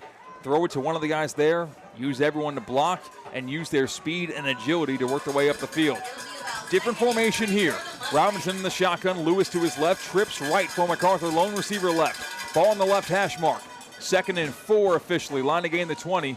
It's a handoff up the middle. Lewis lowers his shoulders and disappears around the offensive line. Gets 5 yards. It's an HSS first down. Ball at the 19. Red zone possession for MacArthur. Their first drive of the game, they got the football gift wrap with a red zone try on a blocked punt. Were stuffed and were settled with 3. This time MacArthur putting together a strong drive. 2-back set alongside Robinson. This time it's a handoff up the middle. Not much going there that time, but it's a 3-yard gain, setting up 3rd and 7. Samaj Flowers on the carry. You know, setting up now this do formation in this shotgun, we're having 2 running backs to the side, to the same side of the quarterback, and running misdirection out of it is unique. So 2nd and 8. Line to gain is around the 8-yard line. And there will be a timeout called, brought to you by Sports Certified by Part of Cost. Actually, no, that is the end of the first quarter. At the end of 1, MacArthur 3, Atlantic 0. MacArthur on the move in the red zone. We'll break it down next. Second quarter action coming up on ESPN West Palm. For 48 straight years, Ford F-Series have been the best-selling trucks in America. We got here by engineering breakthrough technology, redefining built Ford tough, and never settling for second best. But what's really made Ford F-Series the #1 selling trucks in America is you. Ford F-Series, built Ford tough.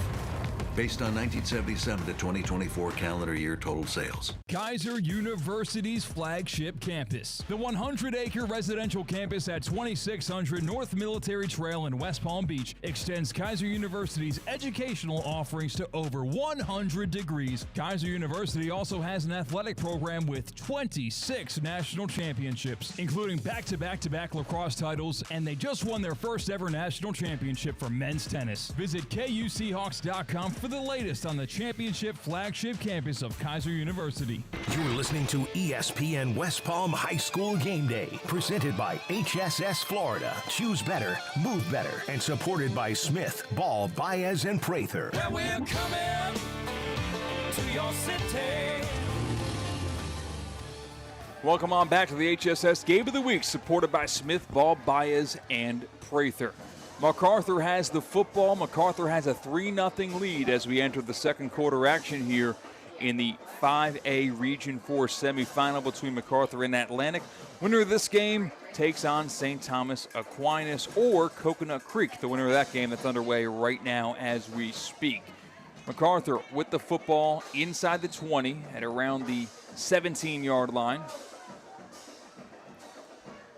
Robinson motions over his receiver from the right side. They fake it to him, and they go to throw it. It's going to be intercepted at the 16 and out of bounds immediately. Turnover. Darian Delray on the interception to instantly switch the momentum in this one. I was just thinking that Atlantic needed a big play, and here's Darian Darby, the starting running back. He's also coming on the defensive side of the ball to actually make plays. This is a kid that's born and raised right here in Delray Beach, and is also an awesome baseball player as well. You know, he's a junior. He has another year here. He's really going to make a lot of plays for the Eagles. 1st and 10, Atlantic at their own 19-yard line. Martinez and company jog back out onto the field to try to put some points on the scoreboard. MacArthur 3, Atlantic 0, 11:54 to play in the first half. Martinez hands it off. Amari St. Fort on the carry up the middle. But the run game just quite has not been there yet so far this evening. No gain. It's now 2nd and 10. It'll be 2nd and 10 for the Eagles. Yeah, it looks like the offensive line for Atlantic and that D-line for MacArthur. Both of them about the same size. They're big, and they're battling in those trenches. Spread formation. 2 receivers left, lone receiver right for quarterback Pedro Martinez in this Broward versus Palm Beach affair. Tight end to the right side alongside Pedro Martinez. They fake the run. Instead, they throw to Jones near side. Rolling to the ground. Did he make the catch? Waiting for the official ruling. Incomplete. Incomplete pass is the ruling. It'll be 3rd and 10 for Atlantic. The one thing that I like to see is that Pedro Martinez is getting the ball out of his hands before the receivers come out of their break. That is growth in his position at quarterback. So now another 3rd and long opportunity here. They've converted one of these. The target was Jones. Here's another. Slot man brought in motion from the left trip side to even it out. 2 receivers on either side for Atlantic. Ball on the right hash. Martinez drops back to pass. Pressure. Rolls left. Now his eyes down the field. Looking to throw again. Fires it left sideline. Nearly intercepted, but it's incomplete. Went right into the bread basket. A man in secondary for MacArthur. He'll want to have that one back. Atlantic got away with it as it looked like it was a golden opportunity for Jalen Jones, but the junior DB couldn't come up with it. Instead, it's 4th and 10, and Atlantic will play the field position game and punt this one away. Pedro looked to the bottom of the field, and he went for that wheel route and post combination. And seeing that MacArthur played it well, and he tried to scramble and run to the weak side to throw that pass, but he couldn't get his hips around to make that throw. So Atlantic gets the red zone turnover defensively, but their offense is unable to get those wheels turning. Tires kind of spinning in the mud. This punt was blocked before. This one's not. It's punted to the 45 past midfield and returnable 40, 35 into plus territory. And MacArthur has the football at the 32-yard line. And I think MacArthur has started offense in Atlantic's territory all night in all of the 3 possessions. They have. 10:53 to play in the first half. Thank you for joining us live on YouTube at ESPN West Palm. Coach, you've coached in this area. How real is the county rivalry in this South Florida region when talking about the Treasure Coast, Palm Beach County, Broward, Dade? This is big because you're representing the whole county. And one thing about the 561, we have a lot of pride, and really we don't like people from the 305, the 954, 772 come into our house thinking that they're going to walk out of here with a W. Handoff, left side, Lewis breaks the tackle, still is on his feet, great balance. Still on his feet, Lewis, 10-5, end zone, touchdown. MacArthur finds the end zone for 6. Kenson Lewis from 33 yards out. Patience in the backfield, and then explosiveness 5 yards down the field, and then one sidestep, and he was gone. MacArthur on top, 9-0 with 10:42 to play in the first half, point after pending. Knowing the coaching staff, knowing this Atlantic sideline, these guys will not be defeated. They're not going to go to sleep. And I'm right now, it's reminding me of the West Boca game when they were down 14-0, and 2 minutes later, the score is 14-14.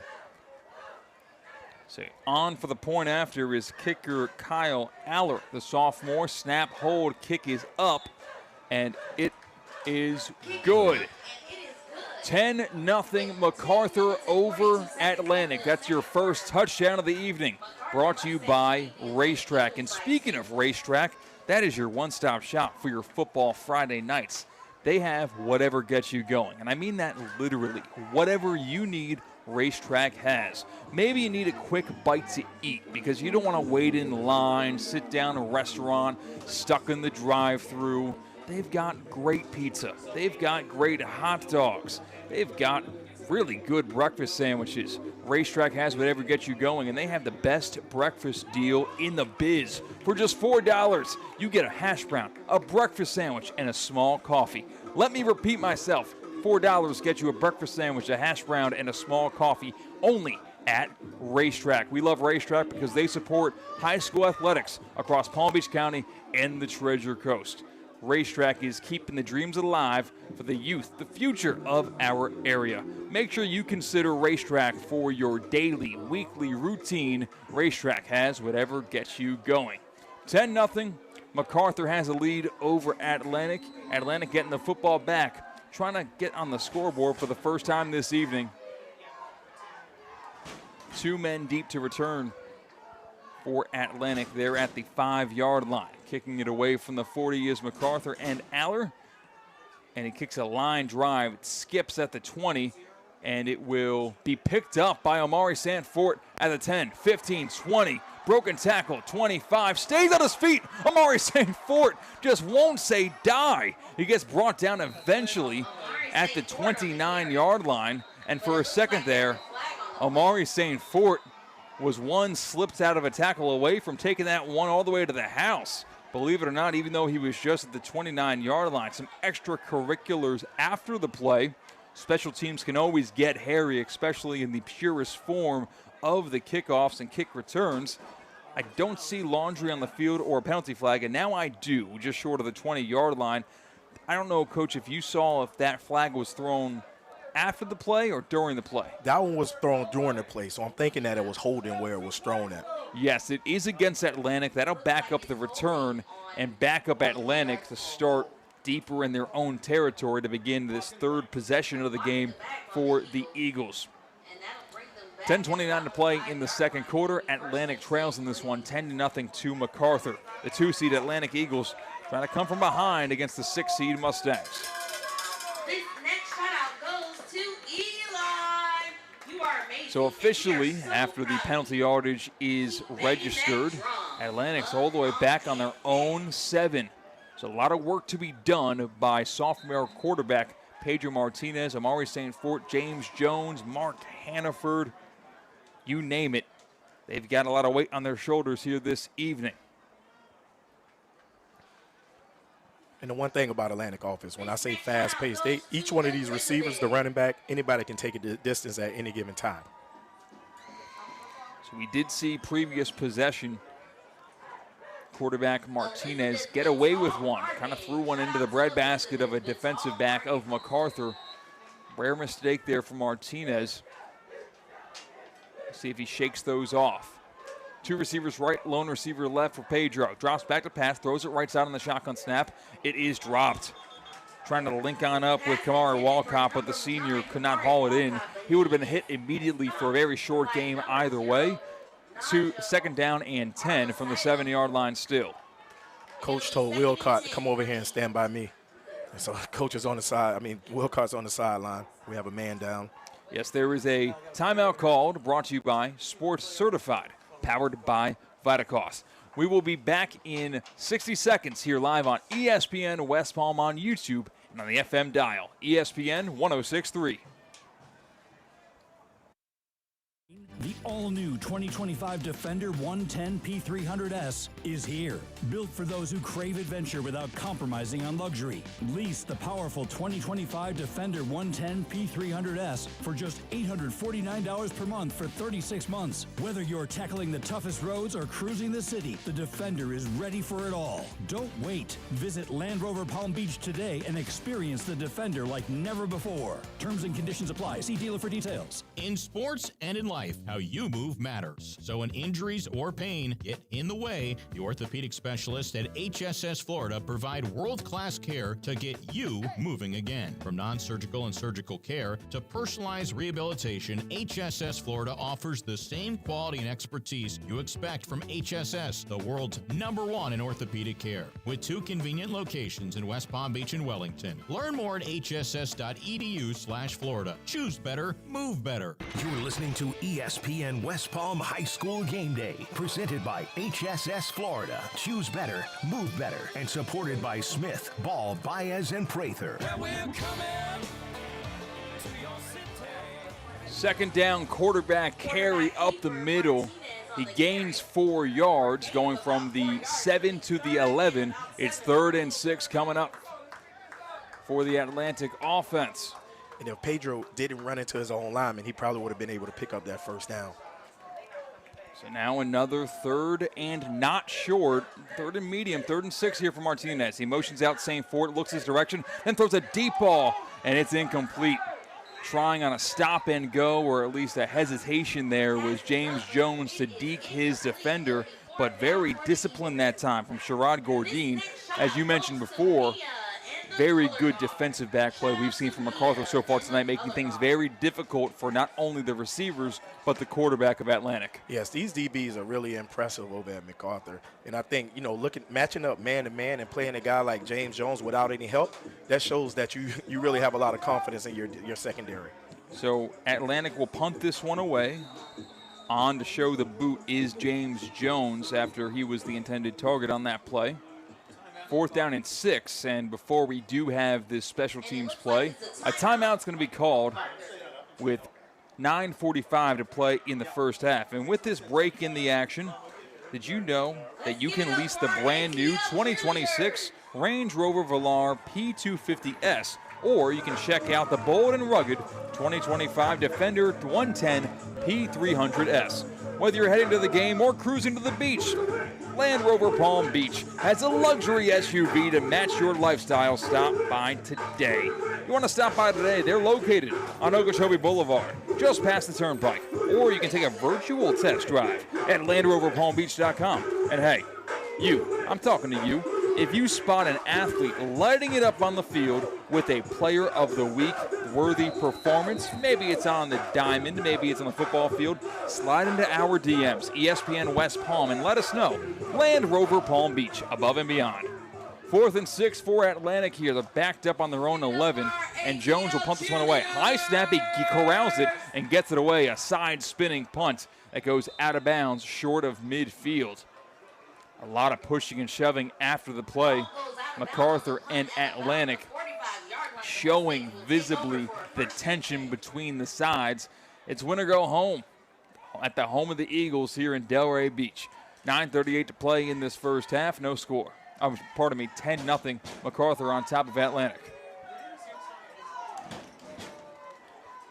So once again, as we mentioned before, MacArthur starting with the football in Atlantic territory. The big play before was a Kenyon Lewis touchdown run from 32 out. 2 running back set.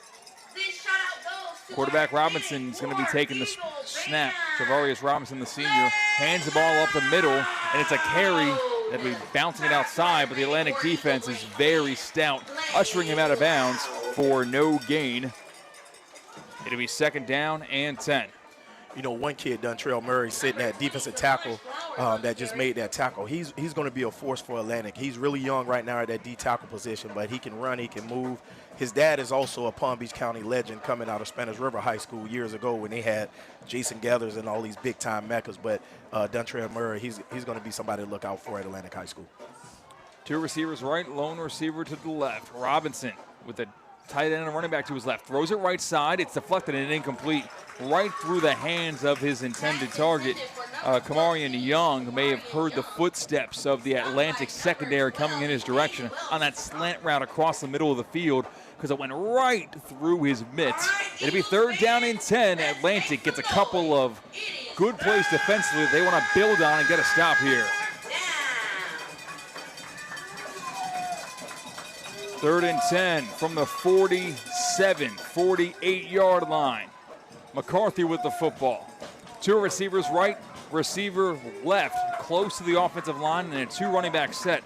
Both running backs to the right of Robinson. They fake a run. They roll to his right. Robinson throws it right side. It's caught 5 yards down the field. Sidestep, HSS 1st down. A back-breaking play for MacArthur as they move the chains for an HSS 1st down in deeper into Atlantic territory to the 31, 1st and 10. One thing that has played Atlantic defense is 3rd down all season. And that was one thing that hurt them also against West Boca, 3rd down. They have to really get better on 3rd down and getting off the field. Initially, MacArthur set up with 4 receivers in that diamond formation, but they changed things up.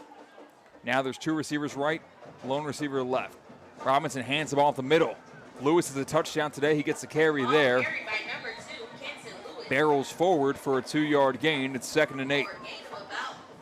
The one thing that I like, this game is really chippy, and these refs are not flag hungry. They're really sitting back. These guys are getting a little chippy after the play. We can see how long this is going to last and see if they really still keep those flags in their pocket come 4th quarter. 2nd down and long for MacArthur. 7:52 to play in the first half. Atlantic trails 10-0. MacArthur with the football, trying to extend their lead in the first half. Receiver split out wide to the left for MacArthur. That is Javion Francois. And now a quick pass, right side, swatted down immediately.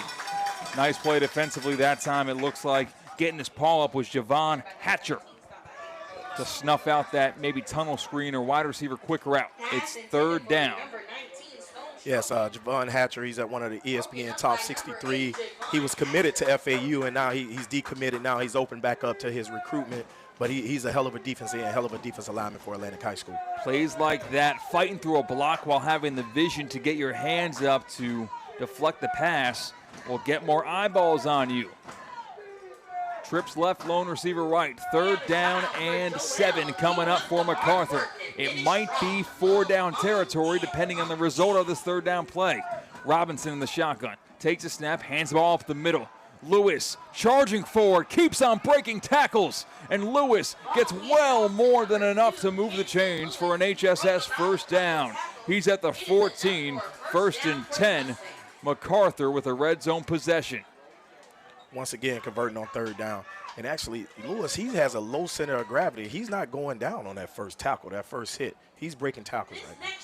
It's equally strength and balance. And you combine the two, it's very dangerous at the high school level for running backs of Lewis's caliber. First and 10 from the 14, MacArthur with a red zone try. Empty set, they motion over the receiver from the left side. They fake the jet sweep instead. It's a Zion quarterback run, but brought down immediately was Kenson Lewis. Lewis was playing Wildcat quarterback that time. They faked that jet sweep, and he took it himself with a power to the right side. And when you look at the guy that just came in and made that tackle, Terrell Owens, what I told you, one of the smallest guys on the field on defense. Right now they have him at linebacker. He's at middle linebacker, and the kid probably weighs 120 pounds, soaking wet. Second down and 11 now coming up for the Atlantic defense. Trying to put MacArthur behind the sticks. Two receivers right, lone receiver left. They motion that man from the left side. It's White. And now it's a handoff up the middle. A carry and a modest gain on second and 11. They eventually will spot the football up near the 17-yard line. Third down and 7.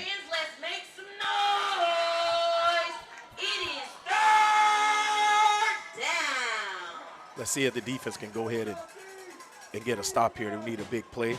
Good news for our fans and listeners. I don't got to tell you what down it is. Atlantic struggling on this situation throughout the first half. 5:30 to play in the first half. MacArthur on top 10-0 over the Eagles. MacArthur trying to extend their lead. First down marker is at the 4. Motion over the man from the left side. Robinson, the quarterback, claps his hands, takes the snap. Miscommunication, and they're going to blow this play dead. Flag comes out, and it's probably good news for MacArthur because that was a herky-jerky miscommunication play. That ball was nearly dropped on the ground. It would have been at loss at bare minimum, but they will settle for a 5-yard loss and get to replay that third down behind the sticks. Timeout called, under 6 to play because of the hydration timeout for the officials. It's a sports certified, powered by Vitacost timeout on the HSS Game of the Week, supported by Smith, Ball, Baez, and Prather. We're going to stay right here on ESPN 106.3 and on ESPN West Palm because coming up very soon is the Safebound Moving and Storage halftime show, where we will get call-ins from teammates of ESPN West Palm, boots-on-the-ground reporters who are at every single playoff game across Palm Beach County and the Treasure Coast, and they will update us on what's going on. It's a Safebound Moving and Storage halftime show. Not all moves reflect your lifestyle. At Safebound Luxury, they provide white glove services tailored for high-end homes, fine art, and designer furnishings. Our expert team ensures every piece is packed, transported, placed with precision and care. If you're relocating a residence that deserves more than just the basic move, schedule your private consultation today at safeboundluxury.com to experience the difference. It's not just a move, it's the art of moving with Safebound Moving and Storage. Third down and 12 coming up for MacArthur. The line to gain is the 4 in plus territory in the red zone. MacArthur trying to further assert their dominance right now in this first half, but there is more movement early before the snap, blowing the play dead. It's another 5-yard penalty going against MacArthur from a 3rd and 12 to a 3rd and 17. Atlantic's defense, what do you think the mindset is now here, Coach, for that side who's been trying to find a little bit of success? They got a stop early on the game, a stop where MacArthur took over in the red zone. They stopped him for a field goal try. And since then, MacArthur's been moving the football a little bit. But here, the scale is tipped in Atlantic's favor. I have a feeling they're going to peel their ears back, put pressure, play man-to-man, have one high guy lurking in the middle of the field. Spotting the football back behind the 20 after another 5-yard penalty. 2 pre-snap penalties against MacArthur in succession. It'll be a draw. Carry up the middle. Broken tackle. 10-5. End zone. Touchdown MacArthur. What down was it? It was 3rd down and 17. From 22 yards out, MacArthur finds the end zone for 6 on an inside draw run brought to you by Racetrack. 16-0. MacArthur on top with a point after pending. Kyle Aller on to kick this one through, the sophomore kicker extraordinaire. This shout-out goes to the entire Eagle family. Happy Thanksgiving from Mr. Farouk. And whether it's the pass game, the extension of the run game outside to the receivers we saw earlier in the first half, or the 3rd down draw run plays up the middle. Well, too, I have to give credit to MacArthur's offensive play calling because right now Atlantic stacked the box. They put everything they had in the box to go ahead and put that pressure to stop that exact play. So I know right now the defensive coach is pulling his hair out because you really had the alignment to really stop that play, but the execution wasn't there to do it. Touchdown run was by Samaj Flowers as that one's kicked up, and it is good after the encroachment call made it a little bit of a shorter point after try. 4:09 to play in the first half. 17-0. The lead for MacArthur over Atlantic. We will see how the Atlantic Eagles can run their 4-minute offense and try to get something to feel good about going into the Safebound Moving and Storage halftime break. Smith Ball Buyers and Prather Florida Injury Lawyers are proud to be the presenting sponsor of High School Game Day on ESPN 106.3. If you or someone you know has been in a car accident, don't waste any time. Call now for a free consultation. The sooner you make that phone call, the sooner the lawyers at Smith Ball Buyers and Prather can start putting their extensive experiences and resources to work for you. The best part is you do not pay anything unless they make a recovery for you. You can call right now. The phone number is so simple. 500-HELP. 500-HELP. With Smith, Ball, Baez, and Prather, help is just a local phone call away. They have offices conveniently located right down the road in Boca Raton, in Palm Beach Gardens, and in Port St. Lucie. Thank you to Smith, Ball, Baez, and Prather for supporting High School Game Day on ESPN 106.3. Aller kicks this one away to the near corner of the end zone, but it's returnable by Amari Sanford across the 10, 15. Sanford, 20-yard line at the 25, 30, spin move, and he's pushed out of bounds short of the 35. There's a flag on the play. And Atlantic has just started with awful field position all night long, whether it is clutch turnovers of the offense. We saw an interception earlier in the game, or it is just bad kick returns. Not really bad kick returns, but penalties on those kick returns. Atlantic has had a lot of field between them and the end zone whenever they take over with the football. This time, however, the penalty does go against MacArthur, and that makes things a little bit more easier with 3:58 to play in this first half. That's a big one, a 15-yard penalty that moves the football all the way up to the 49-yard line, just short of midfield. Coach, did you happen to catch what the penalty was there? So it was a personal foul. There was extra pushing and shoving that out of bounds right after that tackle on the sideline.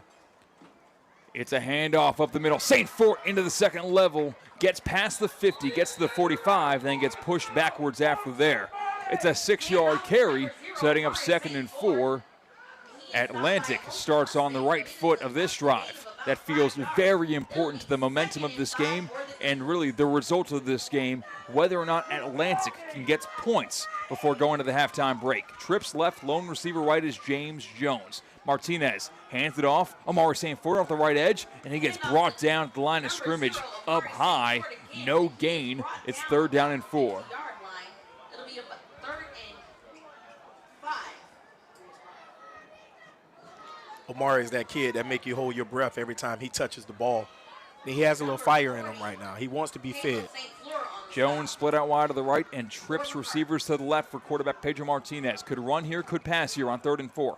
Hard count, a little bit of a flinch, but no actual jump into the neutral zone by MacArthur, especially antsy off the left edge is Kevin Jackson trying to wreak havoc. Showing a bunch of pressure, they send 5 guys. Martinez throws deep, one-on-one coverage, and it is incomplete, but there is a flag down on the bashing of bodies between receiver and DB. Mark Hannaford was the intended target inside the 20-yard line. This looks like it might be defensive pass interference that'll give 15 yards to the Atlantic Eagles. You know, usually in that man-to-man situation and the ball is underthrown, it's always hard for a defensive back to get his head turned around and not get that penalty. So, some say the best play in football is the underthrown deep ball. For that reason, Martinez did underthrow him there. It had Hannaford in a one-on-one island. Didn't get the catch, didn't get the touchdown, but got the next best thing, which was a free 1st down on that 3rd and 4. Good job by the offensive line of Atlantic there with holding and withstanding that blitz sent by MacArthur's defense. 1st and 10. They've got the football at the 35-yard line in plus territory. Line to gain the 25. Martinez in the shotgun with St. Fort to his right. James Jones, receiver to the right, and 2 receivers split out wide to the left. Early movement again in the trenches. This time it's going to be against the Atlantic Eagles. 1st and 15 as they move the football back to the 40.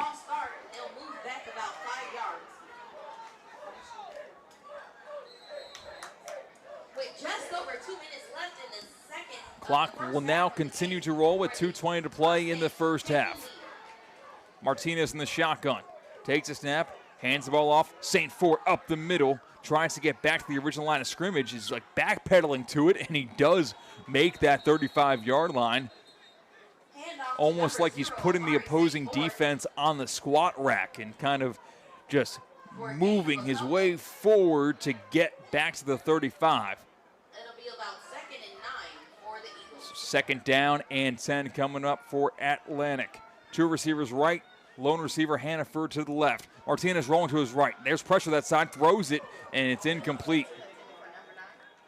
Martinez ran right into the blitz that MacArthur was sending, and he kind of threw that and faded away because he was going to get clobbered. It's 3rd down and 10, and there is a down Mustang on the field. With 1:41 to play in the first half, it's a sports certified powered by Vitacost timeout called. Perfect time to remind you that in sports and in life, how you move matters.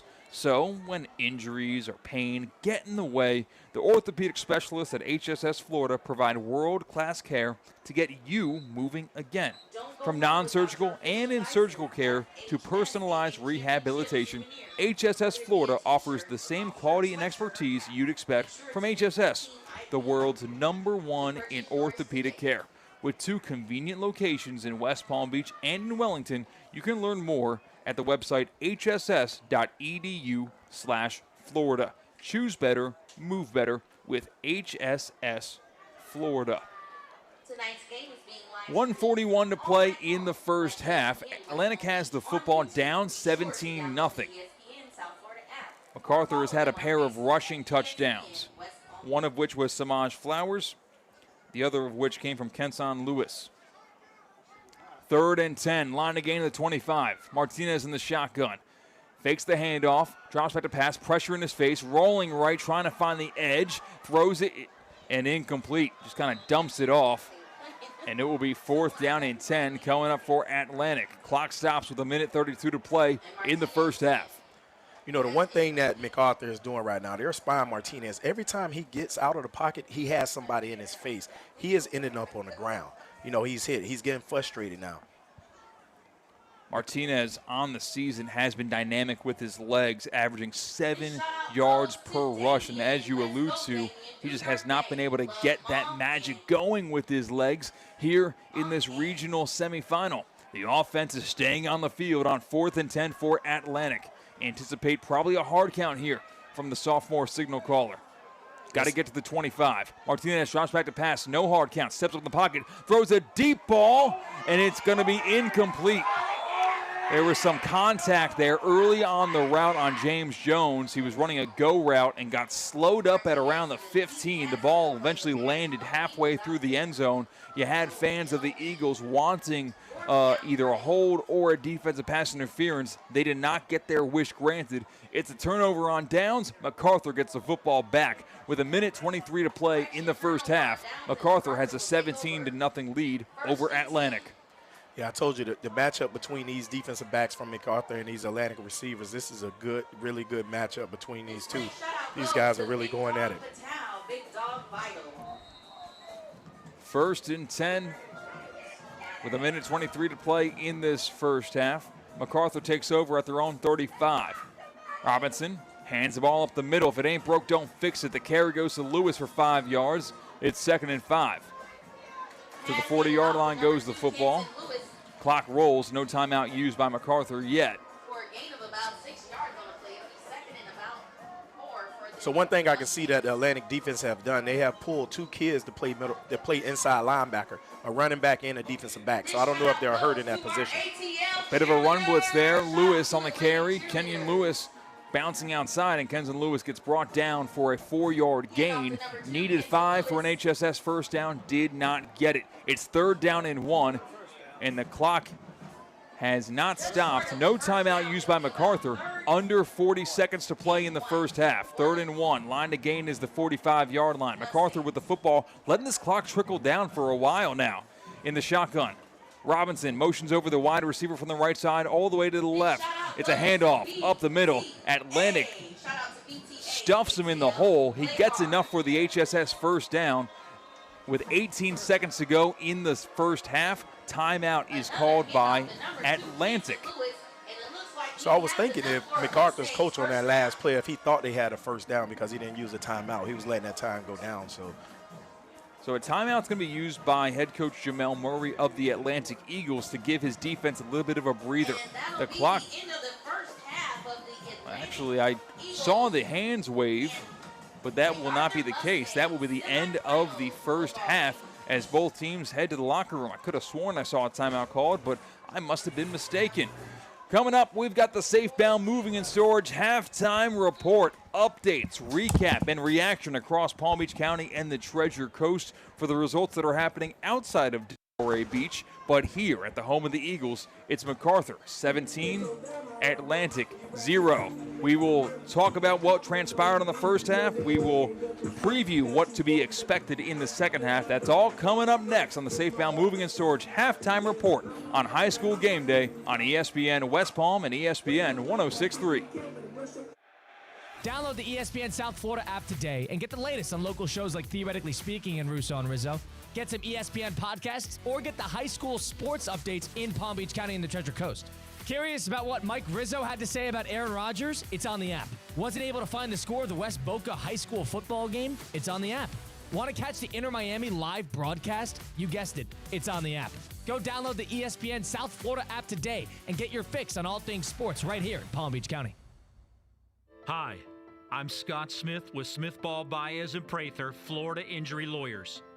As you have likely seen and heard, law firm advertising is at an all-time high. Attorney ads seem to be part of every radio and TV commercial segment. Some firms are even using paid actors and actresses to speak for them. At Smith Ball Baez and Prather, we know that the decision to hire a law firm should never be based on advertisements alone. It is our past results and many positive 5-star reviews that we encourage you to read at smithball.com to learn more about our law firm. We have board-certified lawyers. We have lawyers listed in the best lawyers in America and in super lawyers. But most importantly, we have experienced lawyers located right here in Palm Beach County and the Treasure Coast that are ready to be your advocate and your voice, and fully prepared to start fighting for your legal rights today. Our purpose, legal power. Our mission, huge results. If you've been injured, the lawyers at Smith, Ball, Baez, and Prather will help. Call us at 500-HELP, 500-HELP. With Smith, Ball, Baez, and Prather, help is just a local phone call away. Offices Palm Beach Gardens, Boca Raton, and Port St. Lucie. Anajar and Levine. Call 1-800-747-FREE. That's 1-800-747-3733. ESPN 1063. WESP Jupiter, a Good Karma Brands radio station. Hey, Steph Prince here, General Manager of ESPN West Palm, to tell you about a team that has meant a lot to me and this community for a long time. Bob and the team at Bradley Heating and Air Conditioning have been helping me stay cool for years, whether at home or in the office. And living in South Florida with 3 kids, I don't know what I'd do without them. Family owned and operated, serving Royal Palm Beach and beyond since 1980. Let the knowledgeable and trained team at Bradley help you with your residential and commercial needs, installation, repair, seasonal maintenance, upgrades of all makes and styles and models of HVAC equipment, and so much more. Bradley Heating and Air Conditioning does things right the first time and makes the process smooth, stress-free, and most importantly, keeps you cool. Give them a call at 561-793-7497. That's 561-793-7497 or BradleyAir.com. Any need, big or small, trust the amazing team at Bradley Heating and Air Conditioning. What would you do with an extra $700? You can earn up to $700 per year with Boost Checking from Flagler Credit Union. Boost Checking pays 7.0 annual percentage yield on balances up to $10,000. That's up to $700 extra to do what you love. Boost Checking from Flagler Credit Union. Requirements apply to earn the highest dividend rates. Limit 1 checking account per membership. Dividend rates and annual percentage yield subject to change. Business accounts do not qualify. Insured by NCUA, proud partner of Florida Atlantic University Athletics. Ready to take on any terrain? The all-new 2025 Defender 110 P300S is here. Built for those who crave adventure without compromising on luxury. Lease the powerful 2025 Defender 110 P300S for just $849 per month for 36 months. Whether you're tackling the toughest roads or cruising the city, the Defender is ready for it all. Don't wait. Visit Land Rover Palm Beach today and experience the Defender like never before. Terms and conditions apply. See dealer for details. For 48 straight years, Ford F-Series have been the best-selling trucks in America. We got here by engineering breakthrough technology, redefining built Ford tough, and never settling for second best. But what's really made Ford F-Series the #1 selling trucks in America is you. Ford F-Series, built Ford tough. Based on 1977 to 2024 calendar year total sales. Ready to take on any terrain? The all-new 2025 Defender 110 P300S is here. Built for those who crave adventure without compromising on luxury. Lease the powerful 2025 Defender 110 P300S for just $849 per month for 36 months. Whether you're tackling the toughest roads or cruising the city, the Defender is ready for it all. Don't wait. Visit Land Rover Palm Beach today and experience the Defender like never before. Terms and conditions apply. See dealer for details.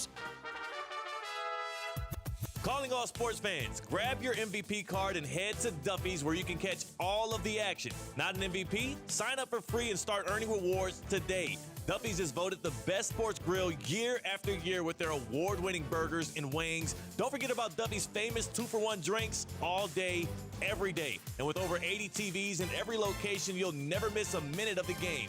Visit Duffy'sMVP.com to learn more. Duffy's, our game is always on. You're listening to ESPN West Palm High School Game Day, presented by HSS Florida. Choose better, move better, and supported by Smith, Ball, Baez, and Prather. Well, we're coming to your city. Halftime here at the home of the Eagles in Delray Beach. It is the HSS Game of the Week, supported by Smith, Ball, Baez, and Prather. And in this 5A Region 4 semifinal, a little bit of an upset brewing in Palm Beach County. The 6th seed MacArthur Mustangs lead 17-0 over the Atlantic Eagles. Coach, it has been the ground game for MacArthur that has wreaked havoc on the Atlantic defense. Yes, the ground game, and I think it's the inside traps, the inside zone. And I think right now with Atlantic defense, they have put 2 defensive backs at middle linebacker. So I don't know if they have any injuries or anything going on at that position. But it's number 2 and also number 1, Darian Darby, who also plays running back. He's on the field the whole game. So I can look at it right now. Looks like Atlantic is down on the depth chart at the linebacker position. MacArthur is taking advantage of it with the run game. And that is on the defensive side of things for Atlantic. When you look at the other matchup to look forward to this evening in this winner go home playoff game in the FHSAA Class 5A, the offense of Atlantic, the DBs of MacArthur have made things very difficult for the normally dynamic wide receiver core of Hanford, Barrera, Walcott, Darby. It's been tough in the secondary. It has been really tough, and I think with Pedro Martinez also getting pressured, he has somebody in his face all the time. The DBs are really locking our receivers up right now for Atlantic High School. So I know right now the OC, Coach Murray, the offensive coaches are right now in those wide receivers' eyes telling them, listen, you have to win your route. You have to help our quarterback out. You can't go out there and foot around out there at the wide receiver position. Win your route, get open, let the quarterback make a nice throw. Yeah, I think you saw in that last drive a little bit of a preoccupied trying to get the flag and maybe count on some contact when the defense is maybe just playing pretty good defense, trying to draw the flag versus trying to, as you mentioned, win your route on that final offensive drive of the game for Atlantic. Again, 17-0. You can see it on YouTube. ESPN West Palm. If you're not watching, I recommend you turn to YouTube because you might see a very motivated and a fire lit under Atlantic Eagles, who came into this game 10-1 on the season, only lost to West Boca. They do not want to see their season end tonight. What are the conversations like in that locker room apart from the wide receiver core needing to win their route? Well, right now, as you can tell, all of the coaches from Atlantic are out on the field still huddled up. So right now in that locker room, it's all of the players. All of the players are in the locker room, and I guarantee you have Pedro Martinez talking to his offense. And then you have the defensive leaders like Horace Glenn talking to their defense, talking about what we need to do. You got guys like Dontrell Murray on that line, that defensive line. You got Javon Hatcher. These guys are leaders within their own mind. They just have to corral themselves, come down, be disciplined, play football. You have 2 more quarters. You're only down by 17 points. Come out, make a stop. When we come back, we will have updates across Palm Beach County and the Treasure Coast. Vero Beach in action, Cardinal Newman in action, Spanish River in action. We will have the scores from those games that are not in Delray Beach or not at the home of the Eagles here at Atlantic High School. That's coming up on the Safebound Moving and Storage halftime report. Whether you're watching on YouTube at ESPN West Palm or you are listening on the ESPN South Florida app or listening on the FM dial or however you are consuming high school football across Palm Beach County and the Treasure Coast, you're doing it with ESPN West Palm. We'll be right back with more of the Safebound Moving and Storage halftime report. 17-0. MacArthur leads Atlantic. Hey guys, Mike Rizzo here. I know you're moving soon. Don't stress it. Call Good Greek for your total relocation solution. From packing and storage to local and long-distance moves, Spiro and his team at Good Greek Moving and Storage has you covered from start to finish. Trusted by families, businesses, and teams like the Heat and the Hurricanes for over 2 decades. Make your next move simple, safe, and stress-free. Good Greek Moving and Storage. Your superhero movers. In sports and in life, how you move matters. So when injuries or pain get in the way, the orthopedic specialists at HSS Florida provide world-class care to get you moving again. From non-surgical and surgical care to personalized rehabilitation, HSS Florida offers the same quality and expertise you expect from HSS, the world's #1 in orthopedic care. With 2 convenient locations in West Palm Beach and Wellington. Learn more at hss.edu/Florida. Choose better, move better. Colin, have you checked out Vitacost Sport Certified Marketplace? Vitacost? I love Vitacost! Right? It's a full online sports marketplace. Over 500 performance products from trusted brands like Vega, Thorne, Vital Proteins, and Muscle Milk, all free from banned substances. So no guessing, no label scrubbing, just clean fuel to train harder and recover smarter. You got it. And don't forget, save 20% with code ESPN20 at sportcertified.com. Fuel clean, train smarter. Try Sports Certified by Vitacost today. Kaiser University's flagship campus. The 100-acre residential campus at 2600 North Military Trail in West Palm Beach extends Kaiser University's educational offerings to over 100 degrees. Kaiser University also has an athletic program with 26 national championships, including back-to-back-to-back lacrosse titles, and they just won their first ever national championship for men's tennis. Visit KUSeahawks.com for the latest on the championship flagship campus of Kaiser University. Touchdown!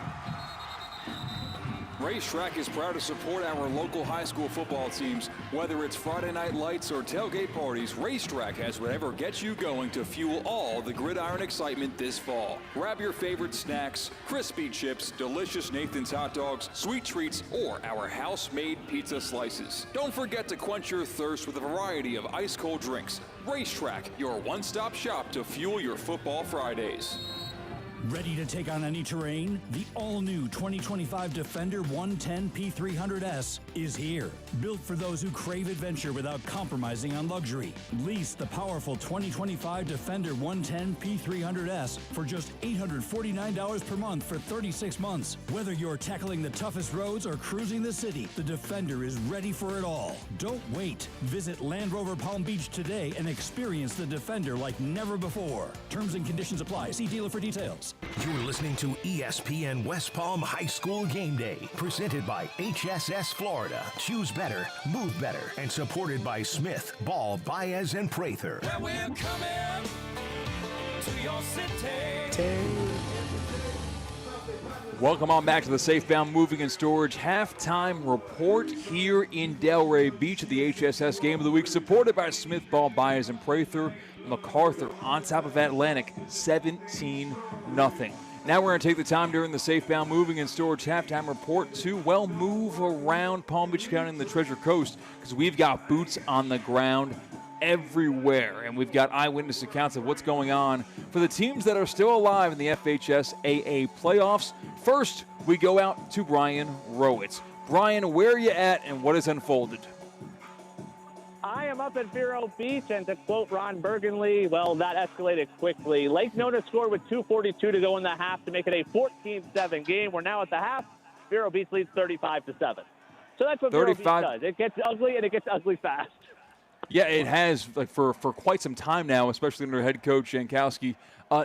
What's the quarterback situation for Vero Beach? What are they looking like? So Mons did get the start. He did not finish the half. They were looking at him on the sideline. Ephraim White comes in. He's running the ball. He's throwing the ball.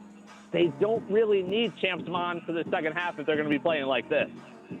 I feel like every Vero Beach team kind of gets compared to themselves year over year over year. We kind of expect to see them in November and even in December. What has been your impression of this Vero Beach team compared to teams in the past have been able to break through and win that state championship? Yeah, the one thing I keep hearing, like in the past, there's always that boogeyman. There's a St. Thomas, there's a Venice, which there still might be Venice. The one thing I keep hearing for talking to everyone on the sideline is the only team that's going to stop Vero this year is Vero. And they might have Dr. Phillips next week, who they lost to last year in the regional finals. When they're clicking on offense, when they're clicking on defense, I don't know if anyone in this state can stop this team.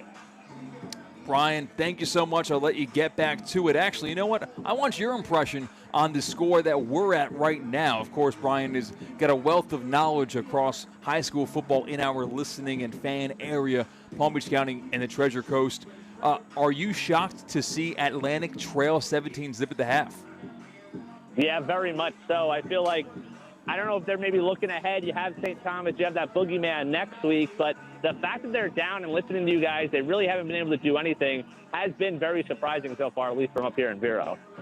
Yeah, me and Coach Stewart have talked about it, and Brian, it's kind of shocking at offensively what battle's being lost at the moment, and it is with that wealth of wide receivers that Atlantic has. Their guys have not been getting open, and that's kind of been one of the stories of the game. Again, thank you so much, Brian. I appreciate you calling in and keeping us updated. We will stay in touch throughout the night, and you can follow ESPN Top 63 on Twitter. For score updates throughout the night in these FHSAA playoffs. And we will take calls from across ESPN West Palm contributors for Boots on the Ground accounts from everything going on in Palm Beach County and the Treasure Coast. Are you surprised to see Vero Beach with a big lead like that, Coach? I'm not surprised at all. You know, with Vero, for some reason, I mean, that program is just getting stronger and stronger every year. And as you said, that, you know, they lost to Dr. Phillips last year. I didn't see that loss happening, and I guarantee you they didn't see it coming.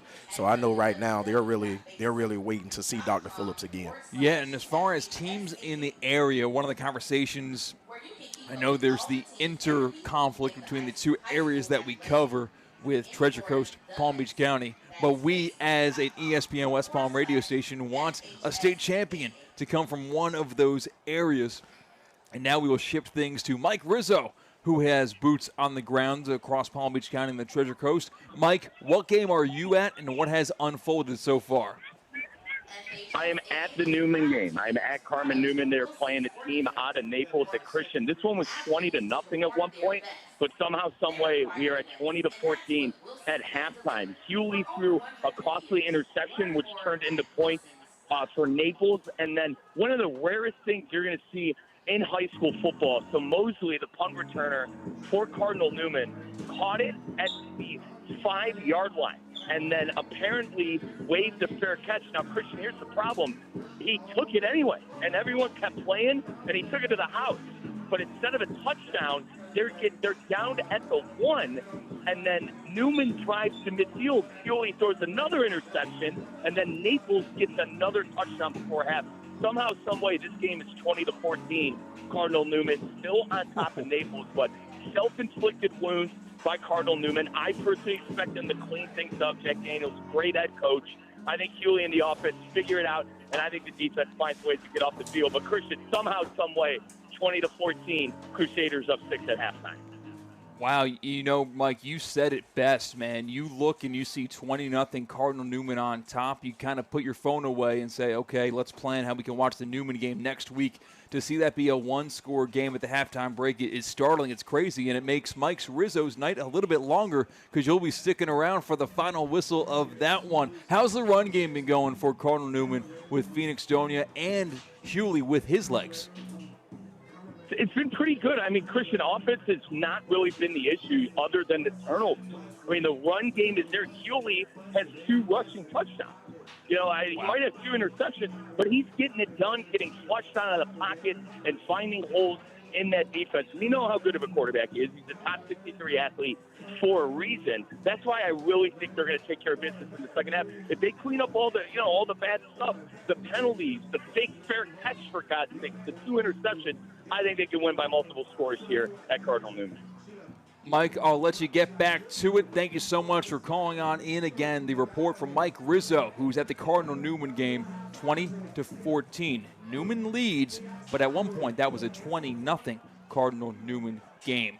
From what have you seen out of Cardinal Newman in 2025, what makes them maybe a team that can deliver a state championship to our listening area? Well, when you look at the athlete that they have at quarterback, you know, a lot of people question, is he a true quarterback? Is he, like, the kid is a football player to me. He can make plays. He does what he has to do in whatever moment he has. It's heartening. I mean, you know, it's disheartening to see that he's thrown 2 interceptions, but the kid is a champion. He's going to come back. He's going to make things happen. And also with Jack Daniels at the helm of that team, to me, he's a future Hall of Famer here in Palm Beach County. The guy is a legend. I've been coaching against him for years, and he somehow, with his staff that he's put together too, all these former NFL guys, he has these guys be able to come back and get these guys ready for the next level. Cardinal Newman they really have an opportunity this year with this team that they have. Well, that's what's going on around Palm Beach County and the Treasure Coast. Again, go on X at ESPN Top 63 to see the rest of those score updates and see how they got there. We're going to return our focus to here in Delray Beach, where both teams have taken the field, and we're ready for second half action. Live on ESPN West Palm on YouTube. You can watch the game, every tackle, every touchdown, every play, streaming live on YouTube. Atlantic lost the toss before the game. MacArthur elected to defer, so MacArthur will get the football to begin the third quarter here at Delray Beach's Atlantic High School. 17-0 the score. Atlantic finds themselves behind by 3 scores. The Eagles are ready to kick off third quarter play, as are the Mustangs of MacArthur. as they made the trip up here from Hollywood. It's kicked deep, a line drive that'll bounce to the 10 and be recovered at the 5-yard line. Would have gone out of bounds for a penalty, but instead, MacArthur's trying to make something out of this one. 35, 40, 45, and brought down at the 50-yard line. Stop me if you've heard this before. Good field position for MacArthur. However, hold the phone. There's a penalty flag lying down at the 22-yard line. This one might be coming back. And I'm wondering if that's a blindside block. You know, they've really been taking a pick at a lot of those plays right there, but that was a hell of a return. Yeah, it was interesting. An interesting decision, first things first, by Demarius Higgs, because that ball was going out of bounds. He, put his right hand down and prevented that football from rolling out of bounds, which looked like a bad decision at first. Initially looked like a good decision when he saw where we got tackled at the 50-yard line, but now with the penalty flag down, it ends up not being a good decision in retrospect because hindsight's 20/20, and that'll back up MacArthur deep into their own territory where it would have been a kick out of bounds if he had not touched the football. So waiting for the penalty yardage to be dished out. If it's 10 yards from the 22, it should put them at the 12. And yes, they're going to be walking out that penalty yardage there. The field position battle was a massive factor in the first half of this one, where Atlantic just started inside their own 20 every single drive. They were unable to make things a little bit easier for themselves, whether it be in the special teams or whether it be defensively, whereas MacArthur started with the football in plus territory almost every single drive. Their first points of the game were scored on a field goal where they took over inside the 20-yard line to begin with. I guarantee both teams went in the locker room and said, we need to come out and either score or we need to stop them on this drive.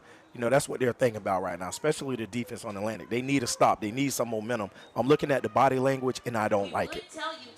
Ball at the 11-yard line. Atlantic on defense.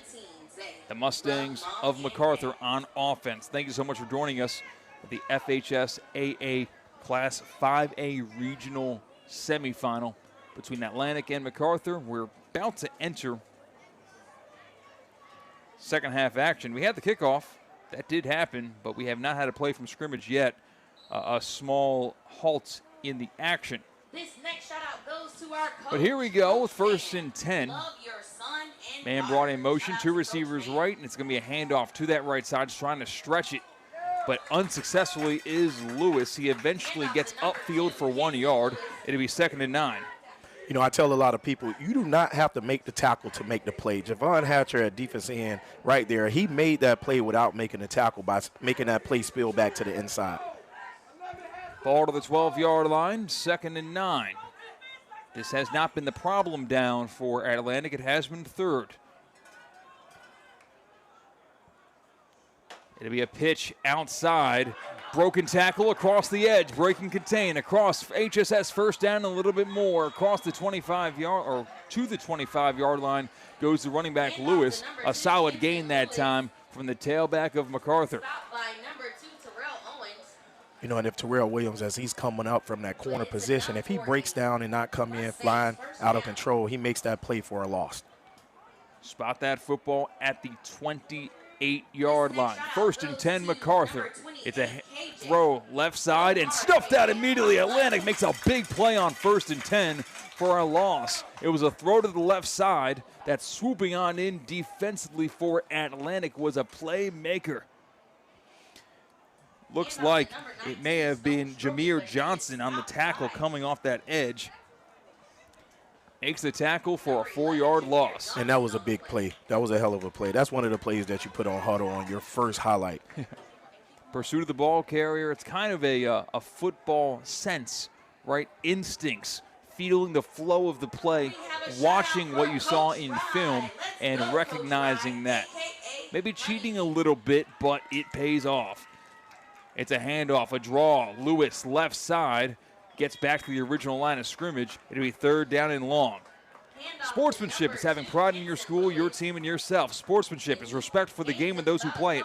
The Florida High School Athletic Association reminds you to take on the responsibility of good sportsmanship. Play strong, play hard, play fair. This message provided by ESPN 106.3 and the FHSAA. 3rd and 9 coming up for MacArthur. You heard it, 3rd and 9 coming up for the Mustang offense. Atlantic looking for a stop. This is where the Mustangs thrived all night long. And this play is blown dead with defensive offsides. In the neutral zone, they blow this play dead, and then a flag comes out at the very end. Another flag comes out at the very end. Helmet comes off. I didn't exactly see why a helmet came off. So there was a lot of pushing and shoving with the offensive lineman after the play. And you know what they say in football, the second man always get caught. Yeah, but now I'm watching the instant replay on YouTube, ESPN West Palm, with some tension in the air. So it was going to be 5 yards and 3rd and 4 before those late flags were thrown. And yeah, that's going to be against MacArthur if they do hold this flag. You saw a big shove after the whistle that time made by number 44 of the Mustangs. And you're exactly right, Coach. We don't know what was said, what was done this far away, but everyone sees the shove after the play, and that's going to hurt MacArthur in that moment. Well, the one thing also that you've seen is all of the players around him went in his face, and they really gave him a chewing out. As he ran over to the sideline, he got a chewing out by the coaches and everybody else on the sideline for that penalty. So the first penalty gives 5 yards to MacArthur. The second penalty takes away 15 yards from MacArthur, if I'm not mistaken. The line to gain is the 38-yard line, and the line of scrimmage is now the 20. So that sounds right about right. 2 receivers to the right side, lone receiver to the left side for MacArthur. 9:26 to play in the 3rd quarter. It's 17-0. Right now, MacArthur's defense doing a good job. Their offense running the football well. But when we enter the 3rd quarter, Atlantic's looking for a stop to get this drive ended. Again, ball at the 20. Line to gain is the 38. They ran the ball from this down and distance before, and they do it again here. But that time, the stout Atlantic D gets the stop for just a couple of yard gain, and it will be 4th and very long. The punt team coming on the field for MacArthur, and that is a sight for sore eyes for head coach Jamel Murray and this Atlantic sideline. And there's that senior Javon Hatcher actually making that play. Atlantic wants to have MacArthur 3rd and long because they know right now the run game is their weakness right now. It's their kryptonite. Snap is caught and it's punted away. Returnable. However, actually, no, it takes a good bounce for Atlantic. And for the first time tonight, Atlanta will start with the football in plus territory, and there's more pushing and shoving after the play. There's a flag on the very far side of the field in front of the MacArthur sideline. I didn't see the altercation there, so it'll be news to us when the official tells us who gets flagged for it. Before the penalty is awarded, Atlantic does have the football in plus territory for the first time tonight. And while we wait for that ruling, did you know? Oh, you're not going to want to believe this. The FHSAA is now on Facebook, Twitter, Instagram, and Snapchat. Tweet us, like us, and tag us on your social platforms by searching for FHSAA. Keep up with teams and people who strive to make high school athletics in the state of Florida the best. Be a fan of it all by following us on social media at FHSAA. What I will tell you is you should do that after you subscribe to ESPN West Palm on YouTube. Some of the best and most thorough high school sports coverage right here, local, in Palm Beach County and in the Treasure Coast.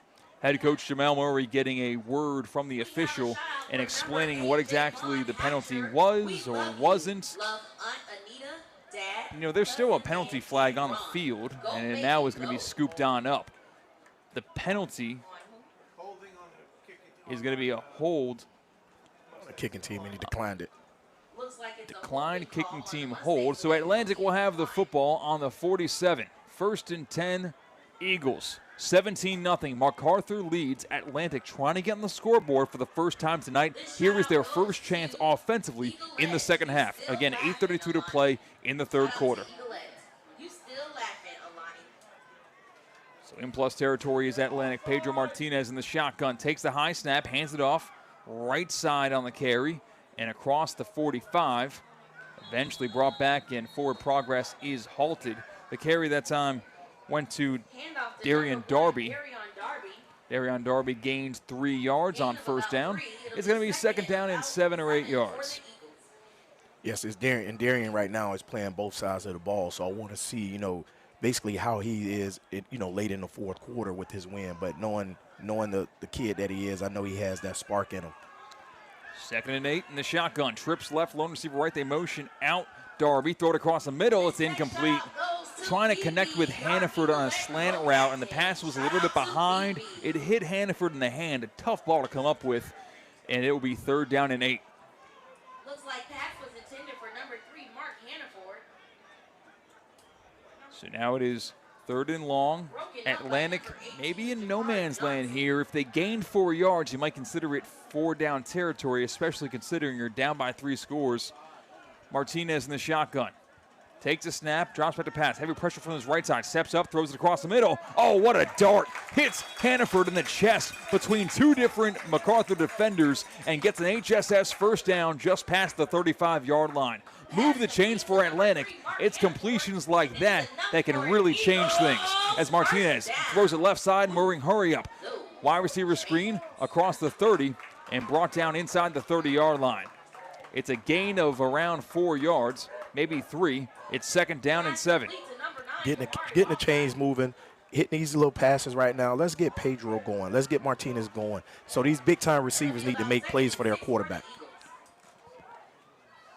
Handoff. Amari Sanford gets hit hard at the 25-yard line, and it will now be 3rd and 3. Amari Sanford does not go down that quickly often. He did that time. A hard hit was made, and there is an injured McArthur Mustang, unfortunately, down on the play. I'm not sure if it was the player who delivered the hit, but it does not matter. There will be a halt in the action. It's a timeout brought to you by Sports Certified, powered by Vitacost. If you have not hit subscribe yet on YouTube at ESPN West Palm, do that now, because you will want to see the rest of the Florida high school football playoffs covered in Palm Beach County and the Treasure Coast. It'll be right on this YouTube channel. So if you haven't yet, take the time during the break in the action to pay it forward, hit subscribe. It doesn't cost you anything, and you only have stuff to gain. You only have coverage to gain. Hit subscribe so you do not miss a minute of the action. Football fans, the best games are yet to be played. Make plans to attend the 2025 Florida High School Football State Championship Games. The intense action takes place December 4th and 6th for the Rural and FIT Championships at the Range at H.G. Morse Stadium, and December 10th through 13th for classes 1A through 7A at Pitbull Stadium at Florida International University in Miami. Come out and watch the best in Florida high school football play. Visit FHSAA website at FHSAA.com for more information. 3rd and 3, big play. Martinez motions over the slot receiver from the right side. It's Jones, handoff inside, fighting forward. I'm always saying Ford got close to it. It depends on the spot. The near official gave him the line to gain. The far official has him short, but the near official has a better eye on where the football was. They are going to call him short, however. Hurrying up. They're going to sneak this one forward. Maybe a hard count. And the flags fly, and there will be defensive encroachment, defensive offsides. Either way, it's a 5-yard penalty, and you get the free 5 yards for Atlantic for an HSS first down. In football, I think that 4th and 1, 4th and inches play when everybody's huddled up, that becomes the most exciting play in football now. Everybody's looking now. Hold up, here's the tush push. What's going to happen here? Don't tell that to Packers fans or Packers front office, because they want that out of the game. There is a hydration timeout brought to you by Sports Certified, powered by Vitacost. Hey, the Florida High School Athletic Association recognizes its corporate partners who help make the FHSAA football championships possible. Team IP, the official merchandising company of the FHSAA. Gatorade Thirst Quencher, Max Preps, official scores and statistics of the FHSAA. GoFan, official online signal provider of the FHSAA. Herf Jones, the official championship ring partner of the FHSAA. Wes Boca got to know about them last year. The NFSHS the NFHS Network, the official online partner of the FHSAA, and Wilson, provider of the official game ball for the 2025 FHSAA Football Championships. 1st and 10, Atlantic. Inside the red zone go the Eagles. Inside handoff, Amari St. Fort bounces off a tackle on his feet inside the 10 and brought down at the 5-yard line. Omari St. Fort bouncing off of tacklers. We're seeing a burst we really didn't see in the first half. It's goal to go for Atlantic. Well, the one thing I like to see is Omari St. Fort running tough in between the trenches. You know, he's been criticized all year that he's just an outside runner, but tonight he's really showing that he'll take that hit and he'll keep on moving. He's keeping those legs going. 6:14 remains in the third quarter. This is just the first offensive drive of the second half for Atlantic. They got to stop defensively, and now they are matriculating their way down the field offensively. There is a personal foul on the defense. Called on. He pointed. Yeah, he pointed in two different directions, but it's a personal foul on the defense. Half the distance to the goal, Atlantic with the football. 1st and goal from the 2.5-yard line. Again, Eagles football down by 17 entering this second half. They down by 17 with 6 minutes to go in the third quarter. Handoff up the middle. Unable to break the ankle that time was Darby. The junior running back gets tripped up at the line of scrimmage. 2nd and goal from the 2.5-yard line. And now there is a down MacArthur Mustang. With a break in the action, how about another message from the FHSAA? Actually, you know what? We will take a time to take care of our partners at ESPN West Palm. We'll be back in 60 seconds on ESPN 106.3 and on YouTube at ESPN West Palm. To help those who want to be helped but may not be able to afford it. That's what PGA Tour winner Grayson Murray had envisioned for a foundation before he sadly took his own life at just 30 years old. His parents channeled their grief into creating the Grayson Murray Foundation, carrying out his vision to help those struggling with mental health and addiction. To donate and learn more, visit GraysonMurrayFoundation.com. You're listening to ESPN West Palm High School Game Day, presented by HSS Florida. Choose better, move better, and supported by Smith, Ball, Baez, and Prather. Well, we're coming to your city. You are watching and you're listening to the 2025 FHSAA Football Regional Semifinals on ESPN 106.3, ESPN West Palm. 2nd and goal from the 2.5. Direct snap right side, bringing it forward. He's in for 6. It's a touchdown. Finding the end zone was Mark Hannaford. How often do you see him line up in the shotgun? Not many. It ends up for a touchdown brought to you by Racetrack. Atlantic finds a scoreboard for the first time tonight. It's 17-6. Atlantic chips away. You know, and I love it. You know, lining up Mark in the backfield is also tricky because Mark is also a quarterback as well. So when he played here behind Lincoln Graff, he was the backup quarterback, started a couple games for us, but with his athletic talent, we moved him out at receiver because we needed him on the field. On for the point after for Atlantic. You have Angelo Caparizzo. Flag out before that ball is snapped, and we've got some early movement. It is encroachment against or offsides against the defense of MacArthur. Now, Coach, what do you think about getting half the distance to the goal here on the PAT, going for 2 now? You know, in this situation, down by 11, I go ahead. You got a little bit momentum. You know, right now, I take the kick on this one. Okay. You know, I go for the kick. We had a nice little drive. Let's get out of here. Because now you don't get it. Now you're losing a little bit of momentum that you had going on. So here's the point after. Snap, hold, kick is up. It's got the distance, it's got the height, and it's got the direction. It's good. Touchdown run from Mark Hannaford. He finds the end zone for 6, and we've got a 10-point ball game. 5:38 to play in the third quarter. It's 17-7. MacArthur still leads by 10, but something stuck in that Atlantic Eagles halftime locker room speech from Coach Jamel Murray, as we are seeing a completely different version of both sides of the football. Right, even when you look at the defense getting MacArthur to 3rd and 20, that was big. You know, so because now you know that MacArthur hasn't really beat you in the passing game. They've been beating you in the running game. So I would take that 3rd and 20 every time, especially when you've been beating me down on, been beating me up on 3rd down. So let's see what the defense can do after this drive right now. We get another stop. This could be a ball game right here. 5:38 to play in the 3rd quarter. It's a 10-point ball game. Atlantic 7 at home, trailing to MacArthur, who has 17 coming up from Hollywood in this Broward v. Palm Beach County battle. 2 men deep to return this kickoff. It has been a field position battle in the first half that was a landslide for MacArthur. In the second half, not the case. Let's see if Atlantic do their usual pooch kick in this situation. And Atlantic showing something funny here, maybe an onside. No, they kick it deep across the middle, but this one's going to be blown dead. Maybe a false start against that Atlantic. Someone maybe a little bit too antsy to work their way down the field.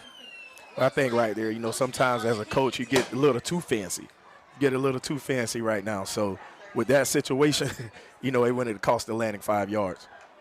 Possibly a formation like that, trying to show it and see what the kick return team does and reacts to maybe you do kick the onside kick the next time you show that, and maybe or trying to get that kicker to see what that looks like. Angelo Caporizzo. And he's a pretty good kicker as well. So, and I get what you're saying. To try to set something up later, that could be a good trick. 5:38 to play in the 3rd quarter. 10-point game. Atlantic scored a touchdown on their first offensive drive of the second half. They tried to keep the momentum on their side as they're giving the football back to the dangerous MacArthur Mustangs. Taking it now away from their own 35-yard line. This time it's just a straight-up normal kick as Caporizzo kicks it deep middle. Returnable from the 9-yard line across the 15, 20, 25, 30, and brought down short of the 35-yard line. The return that time was made by Sherrod Gordine. And that was a good tackle by number 4, Terrell Wilson, the starting cornerback. Looks like we have laundry on the field with some extracurricular activities going on. Tell you what, these personal fouls have often been in favor of Atlantic. Not that they're being penalized, but they're getting the 15 yards from it. It helped their drive that ended up being a touchdown just 5 minutes ago. And usually in this situation, you usually see these calls on Atlantic. So Atlantic is doing a good job when not getting these personal fouls. Let me knock on wood right now. There is a special art of getting under the opponent's skin legally within the confines of the game to trigger them to lash out and trigger the personal foul. And I think we saw that once again, as you mentioned, Atlantic drawing the personal foul against MacArthur. That's going to back them up 15 more yards. Looks like it's a personal foul. And the field position battle was what really made the first half lopsided in favor of MacArthur. Of course, the 3rd down troubles, but Atlantic was always setting up inside their own 20. MacArthur had the football starting in plus territory, and it's a complete flip on the axis as now MacArthur is setting up on their own 20-yard line.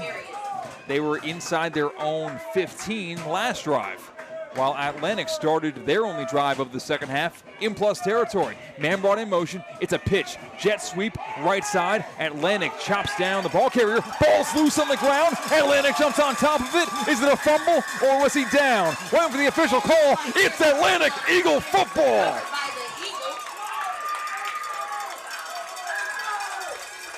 So once again, I tell you, that kid number 5, Horace Glenn, the cornerback, the one that's committed to Eastern Michigan, comes up, makes a big play for Atlantic High right now in their own territory. This is the fired-up Atlantic team. That's the play that Atlantic needed to really get them going. So let's see what Pedro Martinez come at the helm and really capitalize at. Just like that. You mentioned during the Safebound Moving and Storage halftime report that about 10 to 15 minutes elapsed, and the Atlantic coaches were not in the locker room yet. It was coaches separated from players. What was said, we'll never know. What was affected the Atlantic defense and offense. A massive forced fumble recovery for Atlantic. They've got the football inside the 25. Throwing it right side, looking to throw on a double pass. No, he's going to run across the line of scrimmage, 5 yards on the field, and a massive hit out of bounds, and a flag comes out. That's so far across the field that we don't know whether the flag was thrown for a head-to-head contact or if the hit was out of bounds. We just can't see that far from here. But that flag came out immediately after the hit, so you can only assume it's another 15 yards given to Atlantic, or, well, half the distance to the goal. The one thing that we see is Atlantic looking for that trick play with the change of possession. And right now, with that young that young wide receiver, Justin Barrera, is about to throw a double pass. Yeah. And he kept it, made some plays with his feet. As you can see, his speed on that play. And guess what? Atlantic is back down inside the 10-yard line. Tell you what, Barrera showing great maturity, because you kind of eyes get wide when that play call comes out, where you have the rare opportunity to throw the football. For him to not force anything and use the legs, which would have got him here, incredible stuff from him. First and goal from the 9. Rolling to his left. Martinez looking to throw. Now he's looking to run at the 5, and he's out of bounds inside the 5-yard line. Second and goal at the 2 for Pedro Martinez. Everything's coming up Eagles here in the second half. 5:03 to play in the third quarter. It's 17-7. MacArthur leads. Atlantic moving down the field inside the 5. Hannaford lined up at quarterback for this play. He sure is in the shotgun. And he can throw the ball. A fullback and a running back to his right, and this play's blown dead. Laundry out, early movement. It's going to go against the Atlantic offense to turn a second and goal from the 3 into a second and goal from the 8. So you essentially take away the play that Pedro Martinez just made with his legs. And that was a mature play by Pedro Martinez to not even throw that ball into traffic. He got outside the pocket, made plays with his feet. I think for Atlantic offense to be successful, Pedro has to make plays just like that. It almost could have been a football heat check. And the thing in the NBA, it's just a missed 3. In the NFL or in football, it could be a turnover. Running right side, Mark Hannaford again on the direct snap. He gets inside the 5. And probably gets 4 to 5 yards. It's third and goal from the 4-yard line. Atlantic trails by 10, so they will need more than just a touchdown. A field goal will do them well. Depending on how this third and goal play goes, will determine whether or not they go for it on 4th. It's Hannaford, handoff inside, St. Ford going forward. It's close, and the offensive line immediately turns around, looks at head coach Jamel Murray, and says, we want to go for it. He said, run it again. Run it again, coach. 4th and goal from the 1. A massive play here. It is sneak territory under center. Hard count, flinch at the offensive line, and that's going to go against the Atlantic Eagles. Just a really unfortunate error that time from Jameer Johnson, as he was right behind the quarterback, and on the hard count, he almost faked and showed and flinched. And that's going to back him up 5 yards. And with Jameer Johnson, he's normally a defensive tackle. I think them guys are used to being in the backfield. So he got a little excited. It looks like Pedro Martinez is back at the helm right now. You can charge like a bull when you're a defensive tackle if you're not going across the neutral zone there. You can show everything you want, but when you're an offensive player, you cannot simulate the start of a play, and that's kind of the mix-up there. Right now, it looks like they're going to bring the kick team on, and that will be the case to try to make this a 7-point game. Timeout's going to be called by Atlantic before we do see the results of this 4th and goal from the 6. But hold the phone, folks. Make sure you tell your friends, tell your family, tell anyone across Palm Beach County and the Treasure Coast that the game of the night is right here in Delray Beach. And it's covered right here on ESPN West Palm on YouTube. Hit subscribe, like the video, share the stream, or if you're a Facebook person, this game's being streamed on Facebook as well at ESPN West Palm. The Atlantic Eagles trying to pull off a massive 3-possession comeback in the second half of this FHSAA Region Semifinal in 5A Region 4. My phone was blowing up with text messages after the first half. What's going on with Atlantic? What's going on with Atlantic? But right now, this is the Atlantic that everybody knows here in Delray Beach. What's going on now? So some great plays. We got great momentum. Let's see if we can get this kick. It's Caporizo on to kick it through to try to make it a 7-point game. A 24-yard try from the left hash mark. Snap, hold, kick is up. It's got the distance and the height, and it's got the direction. The field goal's good. It's a 7-point ball game. Under 4 to play here in the third quarter, 17-10. MacArthur leads. They're getting the football back. But in this third quarter alone, Atlantic has scored 10 straight points to crawl closer to make it a one-score game. Well, the one thing that's been hurting MacArthur in this second half is the penalties. The penalties and also that fumble has really hurt them big time. Tonight's game in the 2025 FHSAA Class 5A Football Championships is sponsored by the Florida High School Athletic Association. The FHSAA is a democratic organization with a membership of more than 800 middle and senior high schools, all committed to ensuring that Florida student-athletes can compete fairly and equitably in an educational environment. The Florida High School Athletic Association, building leaders through teamwork, sportsmanship, and, you guessed it, citizenship. Atlantic going to be kicking this ball off to MacArthur. We saw funny business on the kick team last time Atlantic had this opportunity after they scored their first touchdown of the game. We'll see whether or not Angelo Caparizzo got the word from head coach Jamel Murray on to do something conventional or unconventional. Under 4 to play in the third quarter, 7-point lead for MacArthur. They're getting the football back. Happy birthday to Miss Atlantic's ready, and so is MacArthur. Caparizzo will kick this one deep to the middle of the field, returnable from the 7, across the 15, 20, 25. MacArthur has got some space, and he's eventually brought down short of the 40-yard line. More pushing and shoving after the play. Ball carried by number 12, Sherrod Gordine. And now we're seeing Atlantic get really frustrated on the return after the whistle. I don't see a flag out. I see very frustrated football players on, but no penalty yardage going to be assessed on this special teams play. Right. And that was a hell of a play by Tristan Horn. And also in our background, you hear the lady's voice, the announcer here at Atlantic High School. That's her son that is making that tackle. So she was up here dancing and shouting at the same time. 1st and 10, MacArthur. West Boca got a fumble the last possession here. It's a design quarterback run on the left side. Robinson goes nowhere. It's a loss of 3 yards on 1st and 10. 2nd and 13 coming up. I think for a second there, Javarius Robinson, the senior quarterback, had the option to give it to his tailback. He decided to pull it out of the stomach and keep it himself, and he paid the price. Eventually slid down for a loss of 3 to 4 yards. 3rd and long for MacArthur. 2nd and long for MacArthur. And you know, the first half, every time he ran that read play, it was open for him. But that's the first time he pulled it and it was closed. You know, great job, great discipline by Atlantic's defense. 3:10 to play in the third quarter. MacArthur with the football and a 17-10 lead. Javarius Robinson, play action pass, throws it right side in the flats. Nice tackle made in open field, but it will be an HSS first down. It could have been a lot more if not for the efforts of, looks like Tyrell Owens, cornerback, wrapping up the pass catcher. They will. He did not. I thought it was. Yes, 3rd down. Okay, I thought he got the line to gain. It appears that he did not. 3rd down and 1. Atlantic pinning their ears back. Drop him at a pass. Robinson looking to pass. Pressure in his face. Throws it outside. Caught. HSS first down.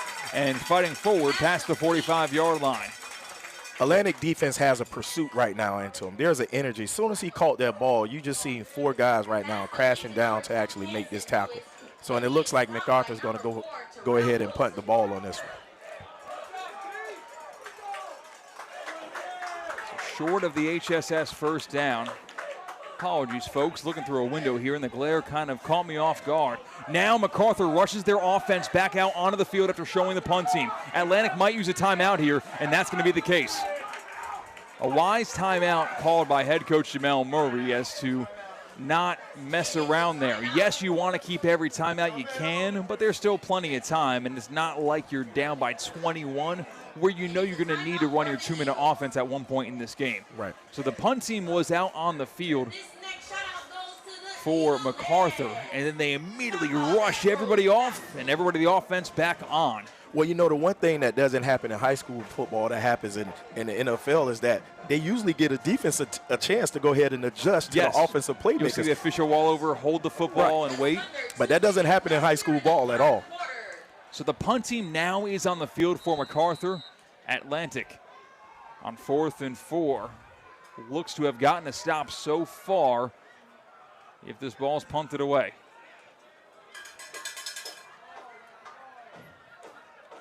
High snap, but it's corralled and it's punted away. They're going to let this ball bounce, not returnable from the 25. Checks up and stays at the 26. So Atlantic gets the football back, and they trail 17-10. 1:41 to play in the third quarter. It has been all Atlantic Eagles in the third quarter. From down 17-0 to down 17-10 with the football and a chance to tie or take the lead with a touchdown here. It has been a quick change of energy after the halftime break. Well, you know what? People say that there's 3 phases in the game of football. You look at offense, defense, special teams, but I always say there's a 4th phase, and that 4th phase is the discipline. Right now, Atlantic has a lot of discipline, and the undisciplined plays of MacArthur caused those penalties that really helped Atlantic put points on the board. Press coverage at the bottom of your screen on ESPN West Palm on YouTube. They motion out Amari St. Fort. They throw it in his direction in the right side flats. Amari St. Fort gets tackled in the backfield for a 1-yard loss. 2nd and 11. A good pursuit of the ball carry that time by MacArthur's Stone Stroken, the senior. So 1:24, the clock rolling, remaining in this third quarter. 17-10 is the score. Atlantic trails by 7.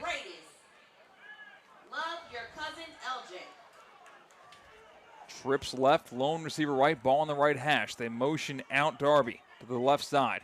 Martinez looking to pass. Good protection, rolling, fires it near sideline at the sideline of the 50. It's caught. It's an HSS first down, and making the catch was Darian Darby for a big chunk play to give Atlantic an HSS first down and get the football into plus territory. And Darian Darby hasn't came off the field, so he's making plays on the defensive side, and now he's making plays on the offensive side of the ball. Ball to the 50. 1st and 10 Atlantic. Trips right, lone receiver left his hand for it. They motion out Darby. Design quarterback run. Martinez draw up the middle. 5, 10, 15 yards down the field. There goes Martinez on his feet and eventually brought down to the 15-yard line. Martinez initially stutter-stepped and let 2 different Mustangs collide into one another. He eventually tripped over those bodies on the ground and got brought down inside the red zone. That will be 44 seconds to play in the third quarter. It is 17-10. MacArthur over Atlantic. 1st and 10 after that HSS first down carry from Pedro Martinez. Things we didn't see from Atlantic in the first half. Martinez able to use his legs. Martinez able to find open receivers. The Atlantic defense able to get off the field on 3rd and long. We have seen all 3 of those things in this third quarter. And what he did on that last play was able to give Martinez that option. The running back motion out of the backfield. No linebacker was in the middle of the field. Martinez noticed that, and guess what? He kept the ball right up the middle. That was a smart play from this young quarterback. Clock stopped at 44 seconds to play in the third quarter, and there's a timeout called, brought to you by Sports Certified, powered by Vitacost. The perfect time to break the news for you. If you haven't heard, you have heard now. The Boca Raton Bowl has a new name with a delicious twist. Bush's Beans is the new title sponsor for the annual Boca Bowl. Get ready. You're going to want to hear this. The 2025 Bush's Boca Raton Bowl of Beans. Kicking off Tuesday, December 23rd, 2 p.m. Eastern from FAU's Flagler Credit Union Stadium, just down the road, live on ESPN and on ESPN 1063. Tickets on sale December 7th. The pre-sale info available at BocaRatonBowl.com. The Boca Raton Bowl enters its 12th year, showcasing top college football action to the best teams across the group of 5 going head-to-head in the 2025 Bush's Boca Raton Bowl of Beans. You are not going to want to miss that. Just like you don't want to miss this right here. It's 1st and 10 for the Atlantic Eagles. Inside the red zone they go. Ball at the 16. Martinez fakes the jet sweep, keeps it himself, misdirection. Fighting up the middle and gets to the 11-yard line, make it the 10. Solid gain of 6 yards on 1st and 10. It's now 2nd and medium. That was a unique RPO play where he can read to see if the defensive end or the linebacker goes with the running back. And you can tell right now Martinez say, you know what, coach, put the rock in my hand. Let me make a play. Put the team on my back. Let's go. Line to gain is the 6. It's 2nd and 4 for Atlantic. Trips right, 2 receivers left, empty formation. Martinez all by his lonesome. They motion to the right slot man, and they design quarterback run to the right side where he vacated. Martinez stays on his feet. Martinez spinning around, gets to the 5. That's enough for an HSS first down to move the chains and give 1st and goal for Atlantic. And that right there is how you cap off an electric, a scale-tipping 3rd quarter of play for the Atlantic Eagles, because we are going to the 4th quarter with a score MacArthur 17, Atlantic 10. Atlantic's got 1st and goal from the 5 when we come back on ESPN 106.3 and ESPN West Palm on YouTube. For 48 straight years, Ford F-Series have been the best-selling trucks in America. We got here by engineering breakthrough technology, redefining built Ford tough, and never settling for second best. But what's really made Ford F-Series the #1 selling trucks in America is you. Ford F-Series, built Ford tough. Based on 1977 to 2024 calendar year total sales. Anna Jar and Levine. Call 1-800-747-FREE. That's 1-800-747-3733. ESPN 106.3. WESP Jupiter, a Good Karma Brands radio station. Partners of ESPN West Palm High School Game Day is Culligan Water. And if you're a snowbird driving around tonight on a Friday night, welcome back. It's time to trade in your coats and hats for swim trunks and sunscreen and your golf bag. Get your home ready for company. Before the family arrives and the toasts begin, make sure your home's water is in top shape. You heard me, I said your water. Hard water and hidden minerals can leave spots on dishes, dull your laundry, dry out your skin. Not exactly festive, not exactly good for your guests. The holidays are stressful enough as it is. Let the experts at Culligan worry about your water so you don't have to. Or fellas, if you're still looking for a gift for your special lady, trust me and get a Culligan water system. Schedule your free water test today. Visit Culligan.com or just say, "Hey, Culligan man." Hey, 1st and goal from the 5. Thank you, Damien, back at the booth. 1st and goal from the 5. Atlantic trying to tie this game up with the touchdown and the point after. It's a direct snap. Martinez, quarterback run up the middle, takes a big hit. He gains 1, maybe 2 yards. It'll be 2nd and goal inside the 5. Man, Martinez popped right back up to his feet. He took an inside linebacker one-on-one and hit the ground hard. And I actually held my breath. I wanted to see him pop up. That was a tough hit. The kid is very tough. Here we are right now with Hannaford in the backfield again. Tight end, fullback, running back there. Hannaford bouncing it outside. Marks in for 6. Touchdown Atlantic. The Eagles are a point after away from a tie ball game. It took 12 minutes and 30 seconds for Atlantic to be 1 point away from a tie ball game. From down 17-0 and a point after away from 17-17. Hannaford in from 3 yards out. Yes, that was some good play calling, hell of a play. I think, right into the 4th quarter, you've seen everybody in the crowd put those 4s up. When you put those 4s up, right now is a gut check moment. What are you going to do? How are you going to respond? And Mark Hannaford just did that. Very important point after here. Job not even close to done yet. To hold, Kamari Walcott. To kick is Cabarizzo. Snaps high. The hold's good. The kick is blocked and no good. Going down was Caparizzo. There was contact after the block, but that is within the rules. And it will remain 17-16. MacArthur on top by 1. They blocked the extra point. We have now seen 2 kicks blocked by MacArthur of Atlantic. One was a punt very early in this one. That right there was a point after that would have tied the ball game up at 17 apiece. Remember that going forward. The blocked punt resulted in 3 points for MacArthur. The blocked point after, of course, erases 1 point from the scoreboard that Atlantic would have had. special teams can be a deciding factor, especially when you said, Coach, going into this game, we anticipated two very evenly matched teams. And whenever you have those evenly matched teams, it comes down to the third phase of the game in the special teams, and also the fourth phase, discipline. So this point right here is really, let's see how this really impact the game going forward. So Atlantic will kick this one away to MacArthur. The Mustangs will get the football back. Atlantic has scored 16 straight points in the last 12 minutes and 30 seconds.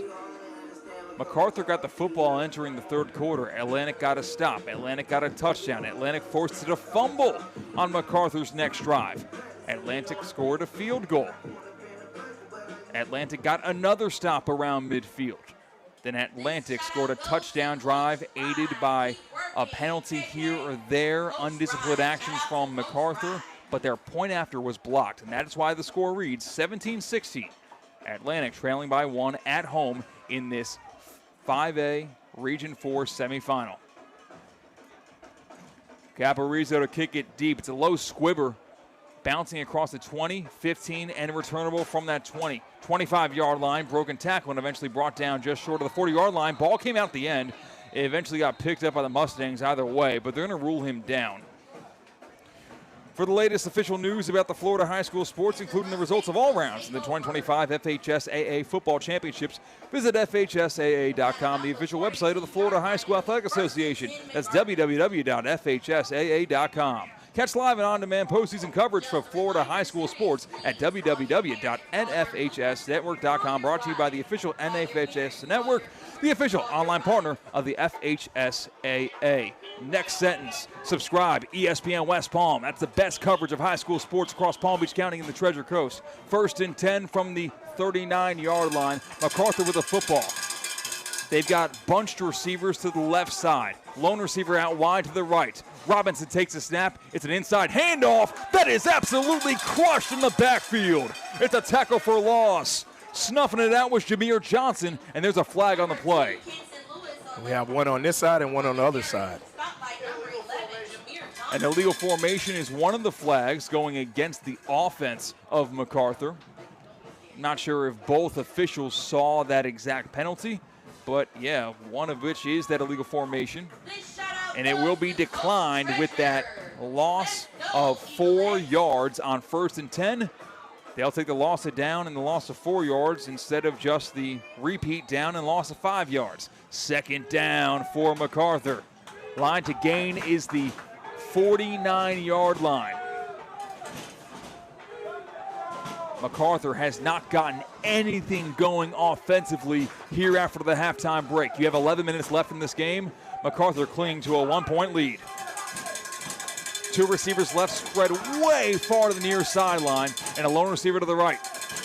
They motion over number 44 from MacArthur to the right side to block as the tight end. It will be a run, stretch play, left side. Atlantic makes the tackle at the original line of scrimmage. Not much going there. And it'll be 3rd down and 10. This is where the defense wants MacArthur right now. 3rd and long.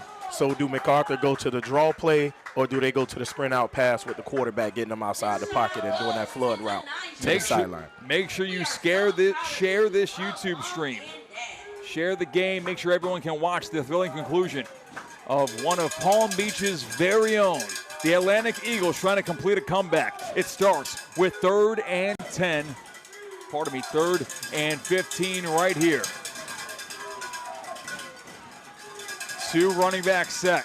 A play action pass. Robinson tucks it. He's going to be breaking 1 sack attempts. He can't break number 2, 3, or 4. The Atlantic Eagles swarm on in, and he's brought down for a sack. Pick your poison. Ethan Hook was there. Jameer Johnson was there. How about Jocks Roming? Yes, that was pressured. And guess what? They came out to try to run that flood pass. That defensive end up top stopped that pressure from getting outside, and that backside pressure brought them down. A massive loss to set up 4th and a mile. Atlantic is going for the block on this one. 9:14 to play in the game. It's a 1-point lead for MacArthur. Atlantic getting the football back. Snap, pressure on the punt. It gets away, and it will be returnable. Their flag comes out on running into the kicker. They try to send all the horses they could, and eventually an Atlantic Eagle did make contact with the punter of MacArthur. Kyle Aller went down. He kind of got hit right around the shoulder pads, and the punt eventually set it up at the 45-yard line. Now the officials are talking about there was a second flag. And there was a second flag. I think it was extracurriculars after the whistle as well. So they'll sort that out. Right now, before any penalty is doled out, the punt went to the 45-yard line past midfield. Atlantic on their own side would be taking over on 1st and 10. There's 8:59 to play in the fourth quarter. Atlantic will have the football down by 1. That is if these penalty yards don't hurt them and give the football back to MacArthur. Now, there's no automatic first down in high school football, if I recall. So this is 4th and 24. So it depends if there's running into the kicker or roughing the kicker. Okay. So if you get the roughing the kicker, I think that's an automatic first. If it's running into, that's just 5 yards. Okay, we will see what the official ruling is here. Of course, this is the FHS AA playoffs. Less games being played across the state. That means you only get the best of the officiating crews, as less and less games are being needed for these officials. They are still talking over the ruling here. That was 4th and 24 when that ball was punted away. And if that is the rule, I would err on the side of running into the kicker because no one took out the plant leg or spiked the leg of the punter to put him in a compromising position. He quite literally ran into the left shoulder of the punter after the ball got away, unblocked or tipped, which is a very important distinction to make. Correct. Because it's one of the kind of the funniest rules in football where if you deflect the football, you can just demolish a punter. It does not matter. Right. So they're still discussing the flag and how to enforce it. Official now pointing the direction towards head coach Jamel Murray, who's on the hash mark, discussing with 2 other officials. One flag is going to the official's pocket. So,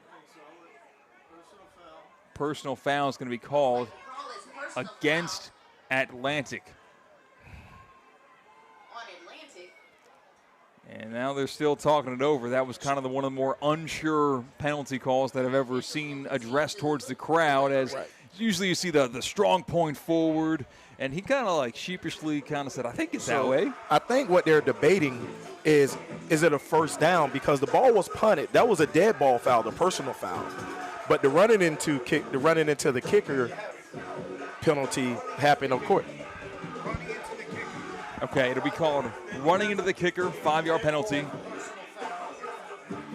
Okay, and the dead ball foul will be against Atlantic.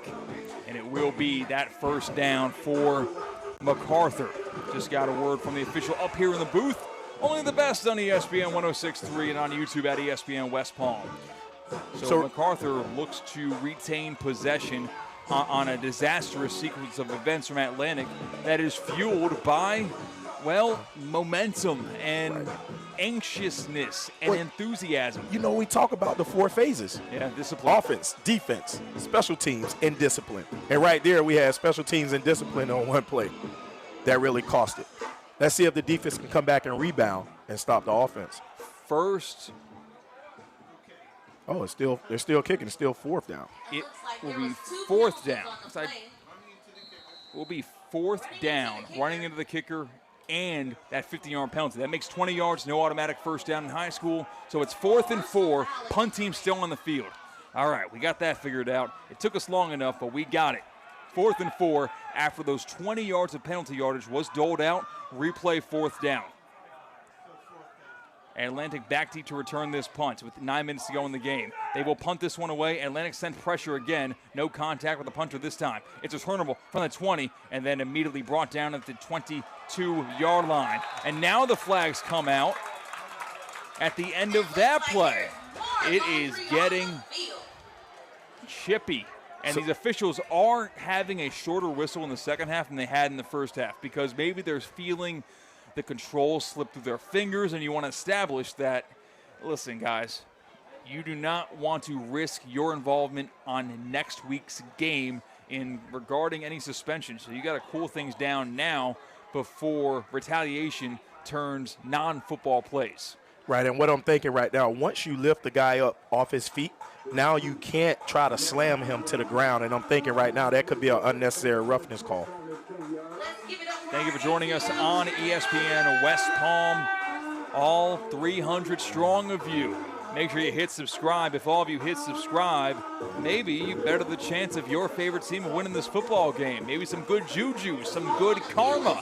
Thank you for joining us, and light up the chat for us. Light up the chat. Tell us what you think about this regional semifinal between Hollywood's very own MacArthur High School and the pride of Delray Beach Atlantic High School. Light up the chat on YouTube and tell us what you think about each and every call. We love to hear your opinion. That 15-yard penalty on the unnecessary roughness will move the football all the way up to the 36-yard line.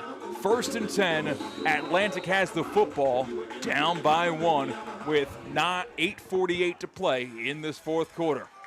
Martinez in the shotgun, motions out one tailback. They fake it to him, and now Martinez rolls to his right. He's going to run it now across the 35, out of bounds for a very short gain on the quarterback scamper.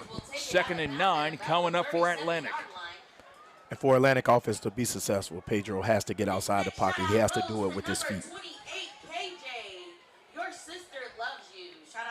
So it is officially a 3-yard gain for Martinez. Stretch that football at the end of the play.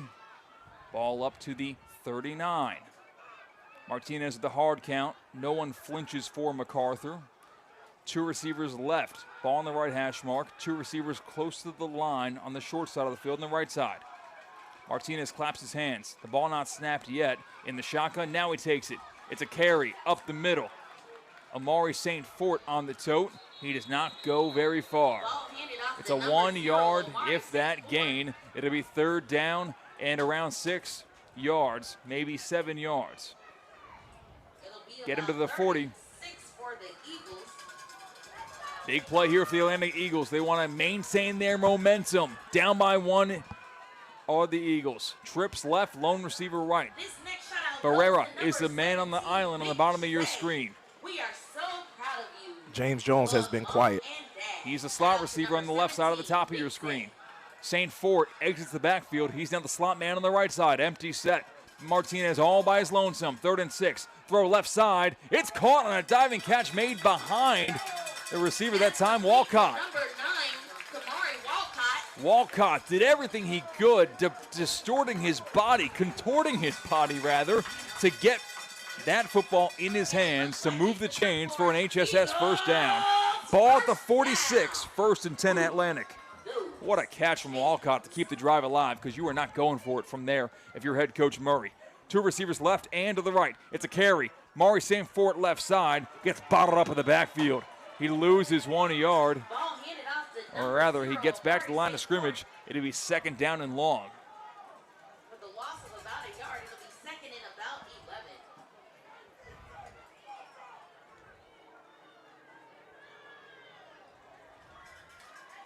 Second down and 11 on the loss on 1st and 10.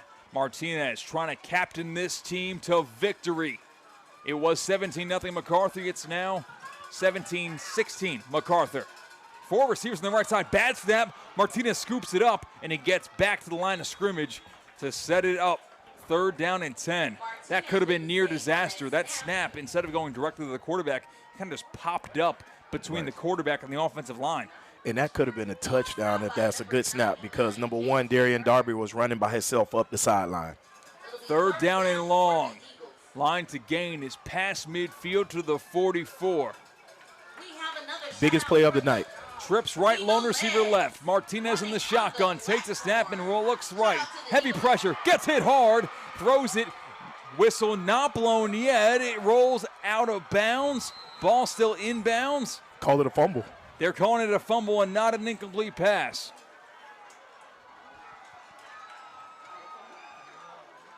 Did he recover it inbounds? That's the important thing part here because we're kind of blocked out from the sideline due to the Atlantic players on their bench. Waiting for an official ruling here. A flag comes out at the very end on the Atlantic bench. Jamel Murray having a conversation with the official. That looks to be what triggered the penalty flag to come on out. Bad news for Eagles fans, as whether or not it's their football on deep fourth down or MacArthur football.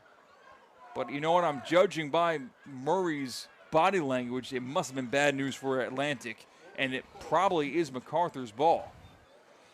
When I seen him run up and he spotted that ball or his foot right at that ball. There is a timeout on the field brought to you by Sports Certified, powered by Vitacost. The official in the white hat, the crew chief, gives a sideline warning against Atlantic. And I think he signaled first down. He may have pointed his pointer finger up towards the sideline. We're still trying to get the information up here in the booth. As we are trying to get the information up here in the booth on ESPN 106.3 and ESPN West Palm. The officials are now talking it over.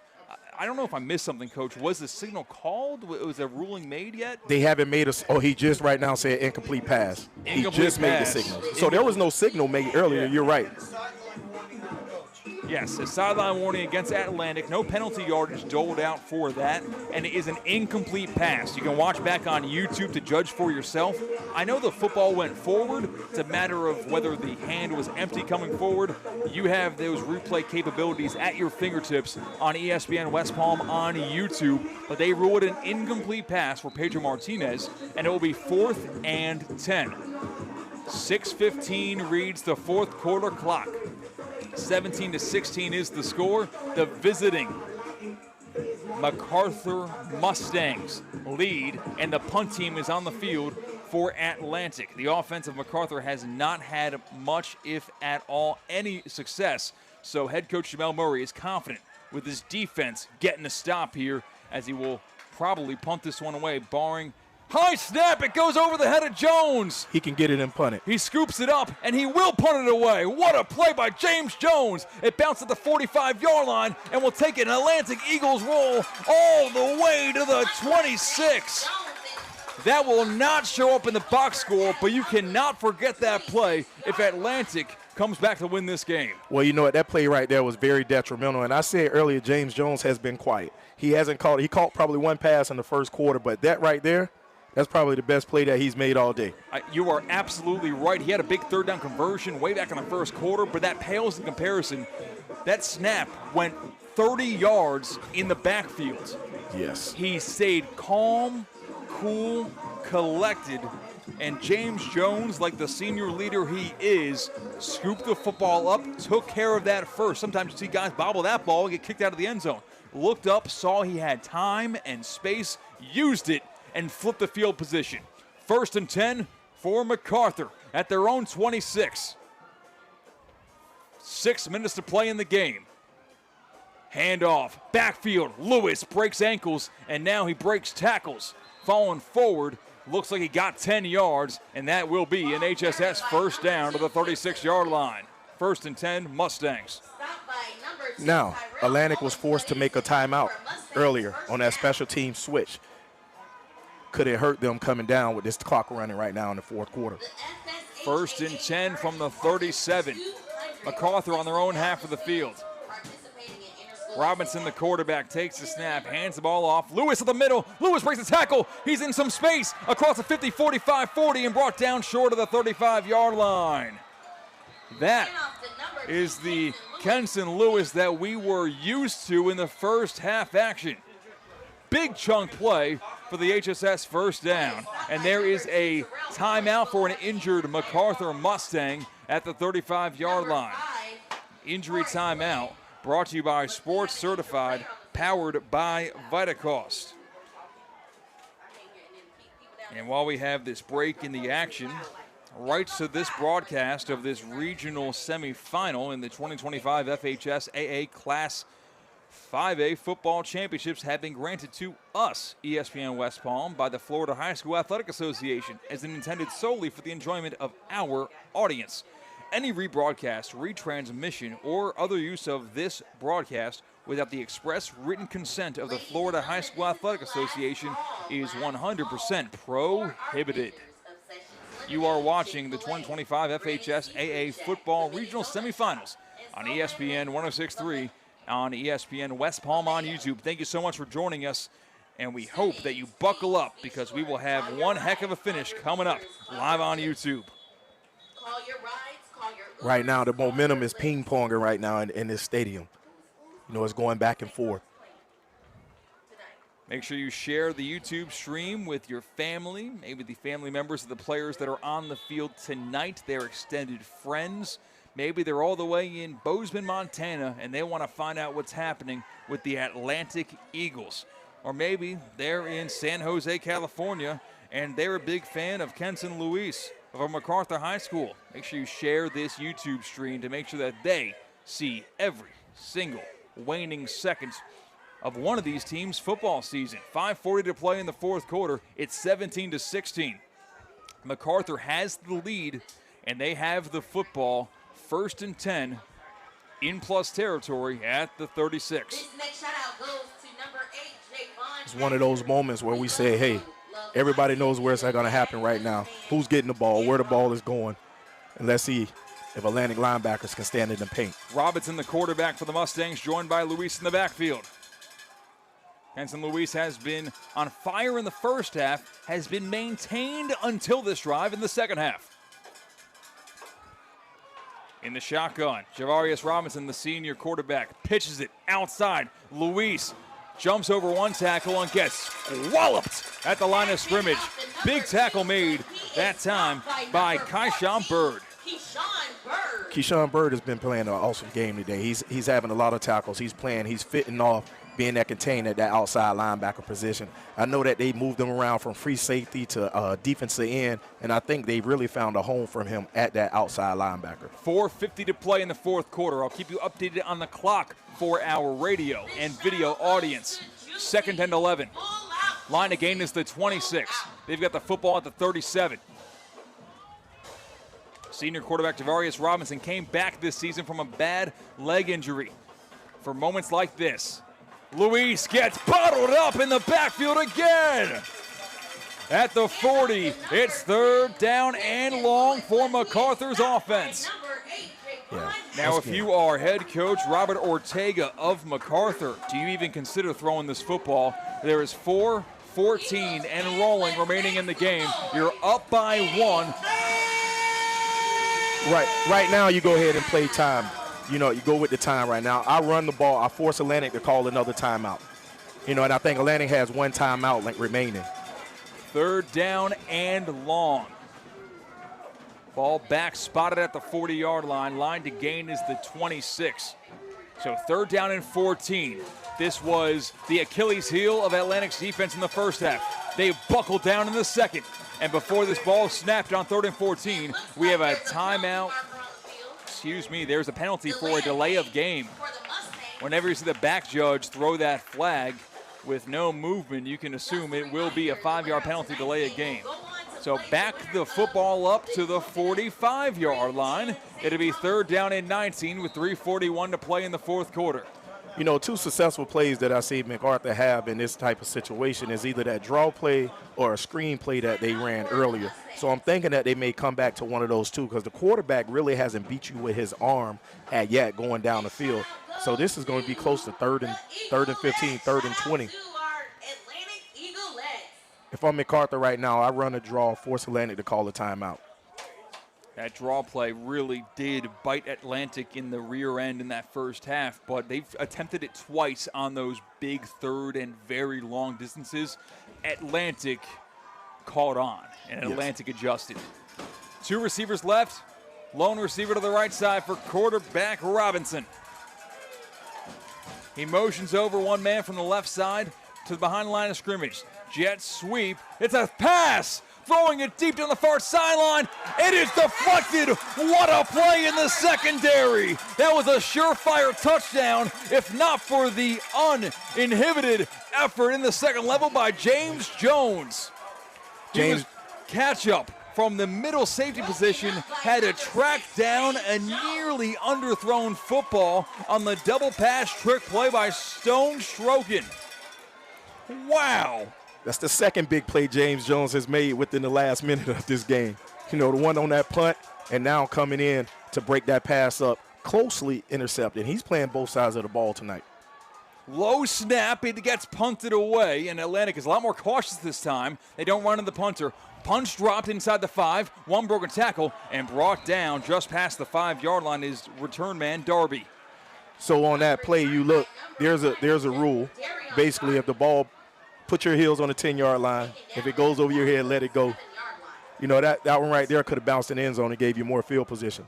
When we say rule, we're talking rule to live by from Yes. a special teams coordinator. You do not want to return the ball, especially when the punt is where the return team can catch up to you and make that life very difficult. Well, the stage is set. 3:22 to play in the fourth quarter. Visiting MacArthur leads 17-16 over the 2 seed Atlantic Eagles. 1st and 10 from the 6. In the shotgun, Pedro Martinez trying to lead his team to come all the way back. It'll take maybe 94 yards, maybe field goal range. Throwing it left side on 1st and 10, incomplete. Just right off the hands of Jones. 2nd and 10, they'll try to regroup. Intended for number 6, James Jones, broken up by number 12, Sherrod Gurgey. 2nd and 10 from the 6-yard line.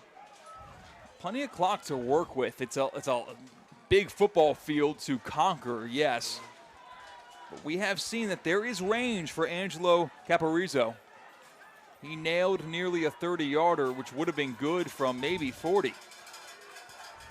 2 receivers right, lone receiver left. They motion out the running back, Amari St. Fort. Now it's a quarterback draw off the middle. Broken tackle, Martinez, there he goes! And gets the HSS first down. Ripped down past the 20, 1st and 10, Atlantic.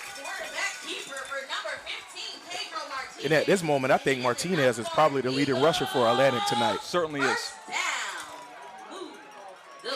Trips right for quarterback Pedro. They throw it to wide receiver screen that side. Caught by Walcott. Slides through, takes a big hit, and gets brought down at the 31. Pass complete to number 9. It's close to a first down.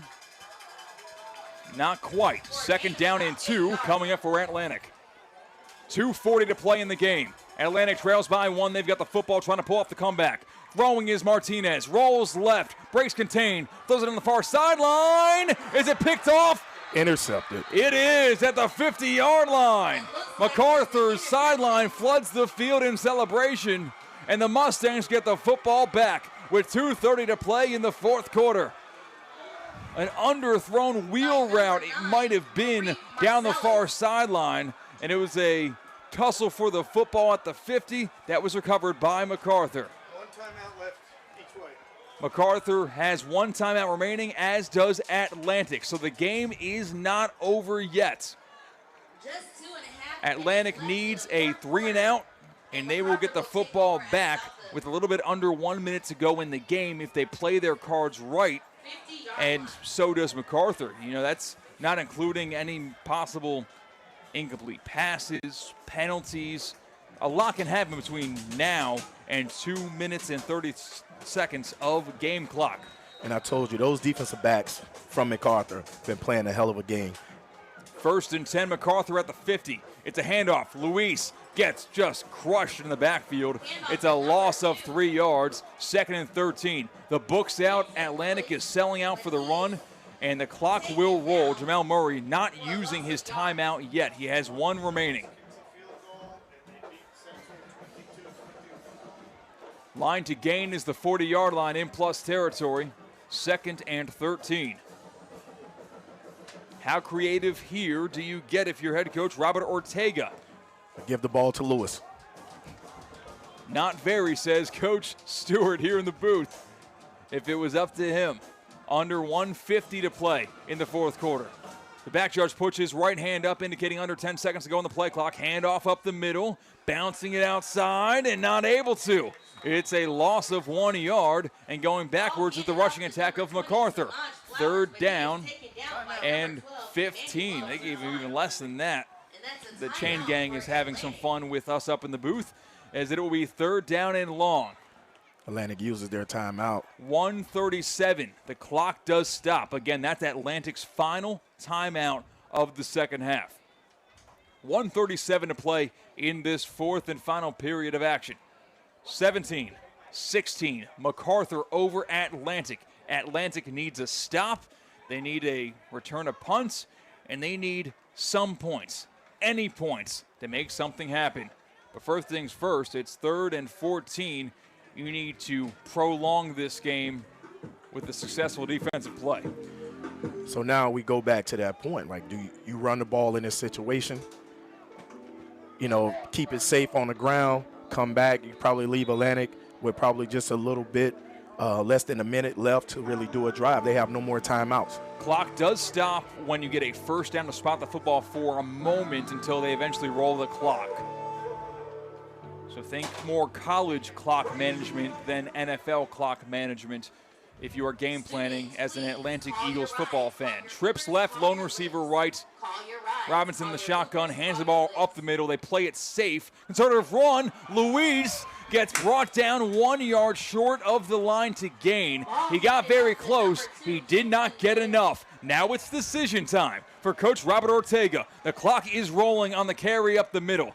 This ball will be snapped with under 1 minute to play in the 4th quarter. They're going for it is MacArthur. And they're hurrying up to the line, maybe trying to draw Atlantic offsides for the free first down, essentially the game-winning penalty if Atlantic did jump. Robinson claps his hands again. Eagles don't jump again. Under 1 minute to play in the game. Atlantic's out of timeouts. It's 4th and 1. Line to gain is the 40. They're spotting the football at the 42. It's about to get a delay of game. Right hand goes up, and coach, a timeout will be called by MacArthur. So they use every single second of that play clock. 41 seconds remain in the game.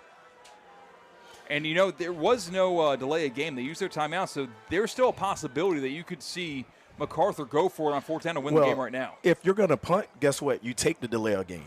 Give yourself some more room. So I got a feeling that MacArthur is going to go for it, being that they called the timeout.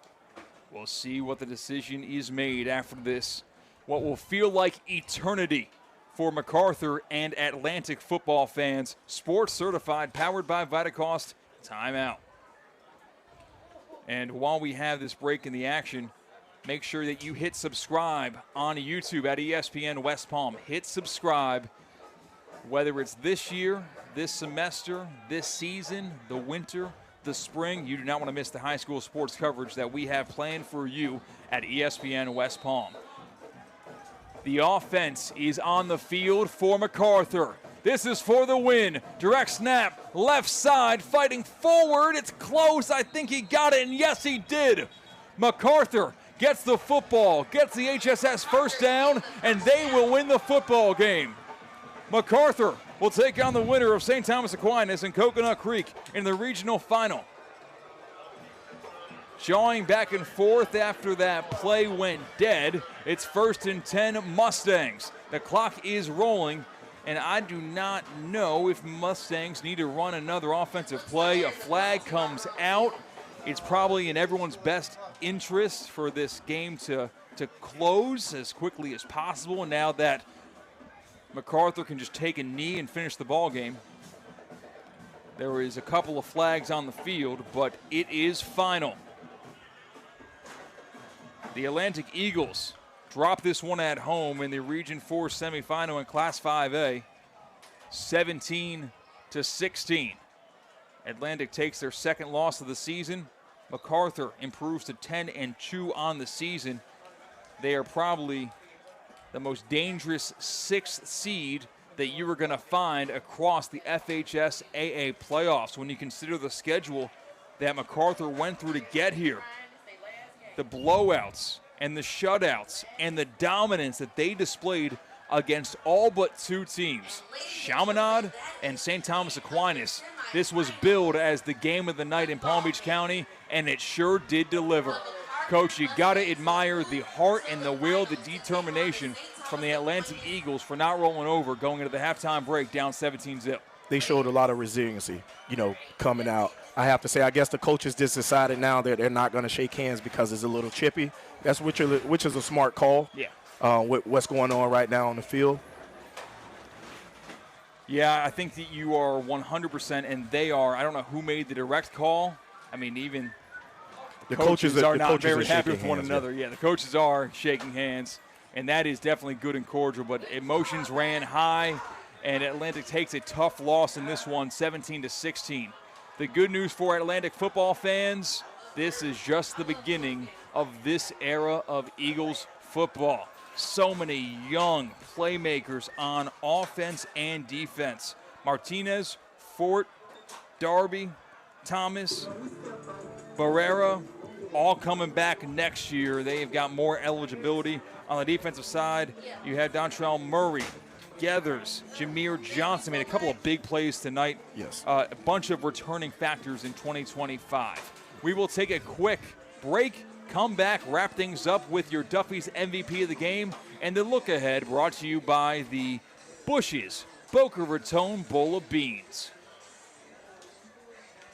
Snowbirds, welcome back. Time to trade your coats and hats for swim trunks and sunscreen. And get your home ready for company. Before the family arrives, make sure your home's water is in top shape. Hard water and hidden minerals can leave spots on dishes, dull your laundry, and dry out your skin. Not exactly festive. Schedule your free water test today before the holiday rush. Culligan will make sure your water is as clear and welcoming as that ocean view. Visit Culligan.com or just say, Hey, Culligan! What would you do with an extra $700? You can earn up to $700 per year with Boost Checking from Flagler Credit Union. Boost Checking pays 7.0 annual percentage yield on balances up to $10,000. That's up to $700 extra to do what you love. Boost Checking from Flagler Credit Union. Requirements apply to earn the highest dividend rates. Limit one checking account per membership. Dividend rates and annual percentage yield subject to change. Business accounts do not qualify. Insured by NCUA, proud partner of Florida Atlantic University Athletics. You're listening to ESPN West Palm High School Game Day, presented by HSS Florida. Choose better, move better, and supported by Smith, Ball, Baez, and Prather. Well, we're coming to your city. A brutal, crushing defeat to end the season of the Atlantic Eagles. 17-16, the final score. MacArthur comes up from Hollywood, dominates the first half, doesn't score a point in the second half, and the deciding factor, a blocked extra point when it looked like Atlantic was going to tie this game up at 17 apiece. Again, final score 17-16. MacArthur gets the win as a 6 seed, upsetting the 2 seed Atlantic Eagles.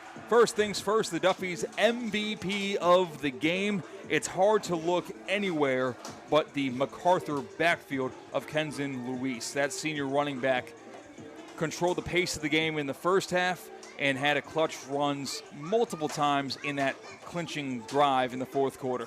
No, I totally agree. I think the kid, he has a low center of gravity. He has the determination to go ahead and get the yardage that he needed.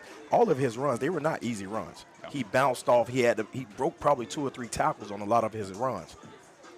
And now we will look ahead, brought to you by the Boca Bowl, because we are going to look ahead to next week's coverage. No broadcast on ESPN West Palm for live sports. But we will have updates, recap, reaction, courtesy of Bush's Boca Raton Bowl of Beans. That's on ESPN West Palm on YouTube. Make sure you subscribe. Thank you so much for sticking around with us for an incredible Class 5A regional semifinal between Atlantic and MacArthur. Looking ahead for MacArthur per se, they will take on the winner between Coconut Creek and St. Thomas Aquinas, and like so many years, this class goes through Aquinas. We do not have a score update from that game, unfortunately, to share with you, but if there were betting odds on high school football, Aquinas a big favorite in that game, and MacArthur will have a rematch if that is the case, where Aquinas beat them 31-7 early on this regular season.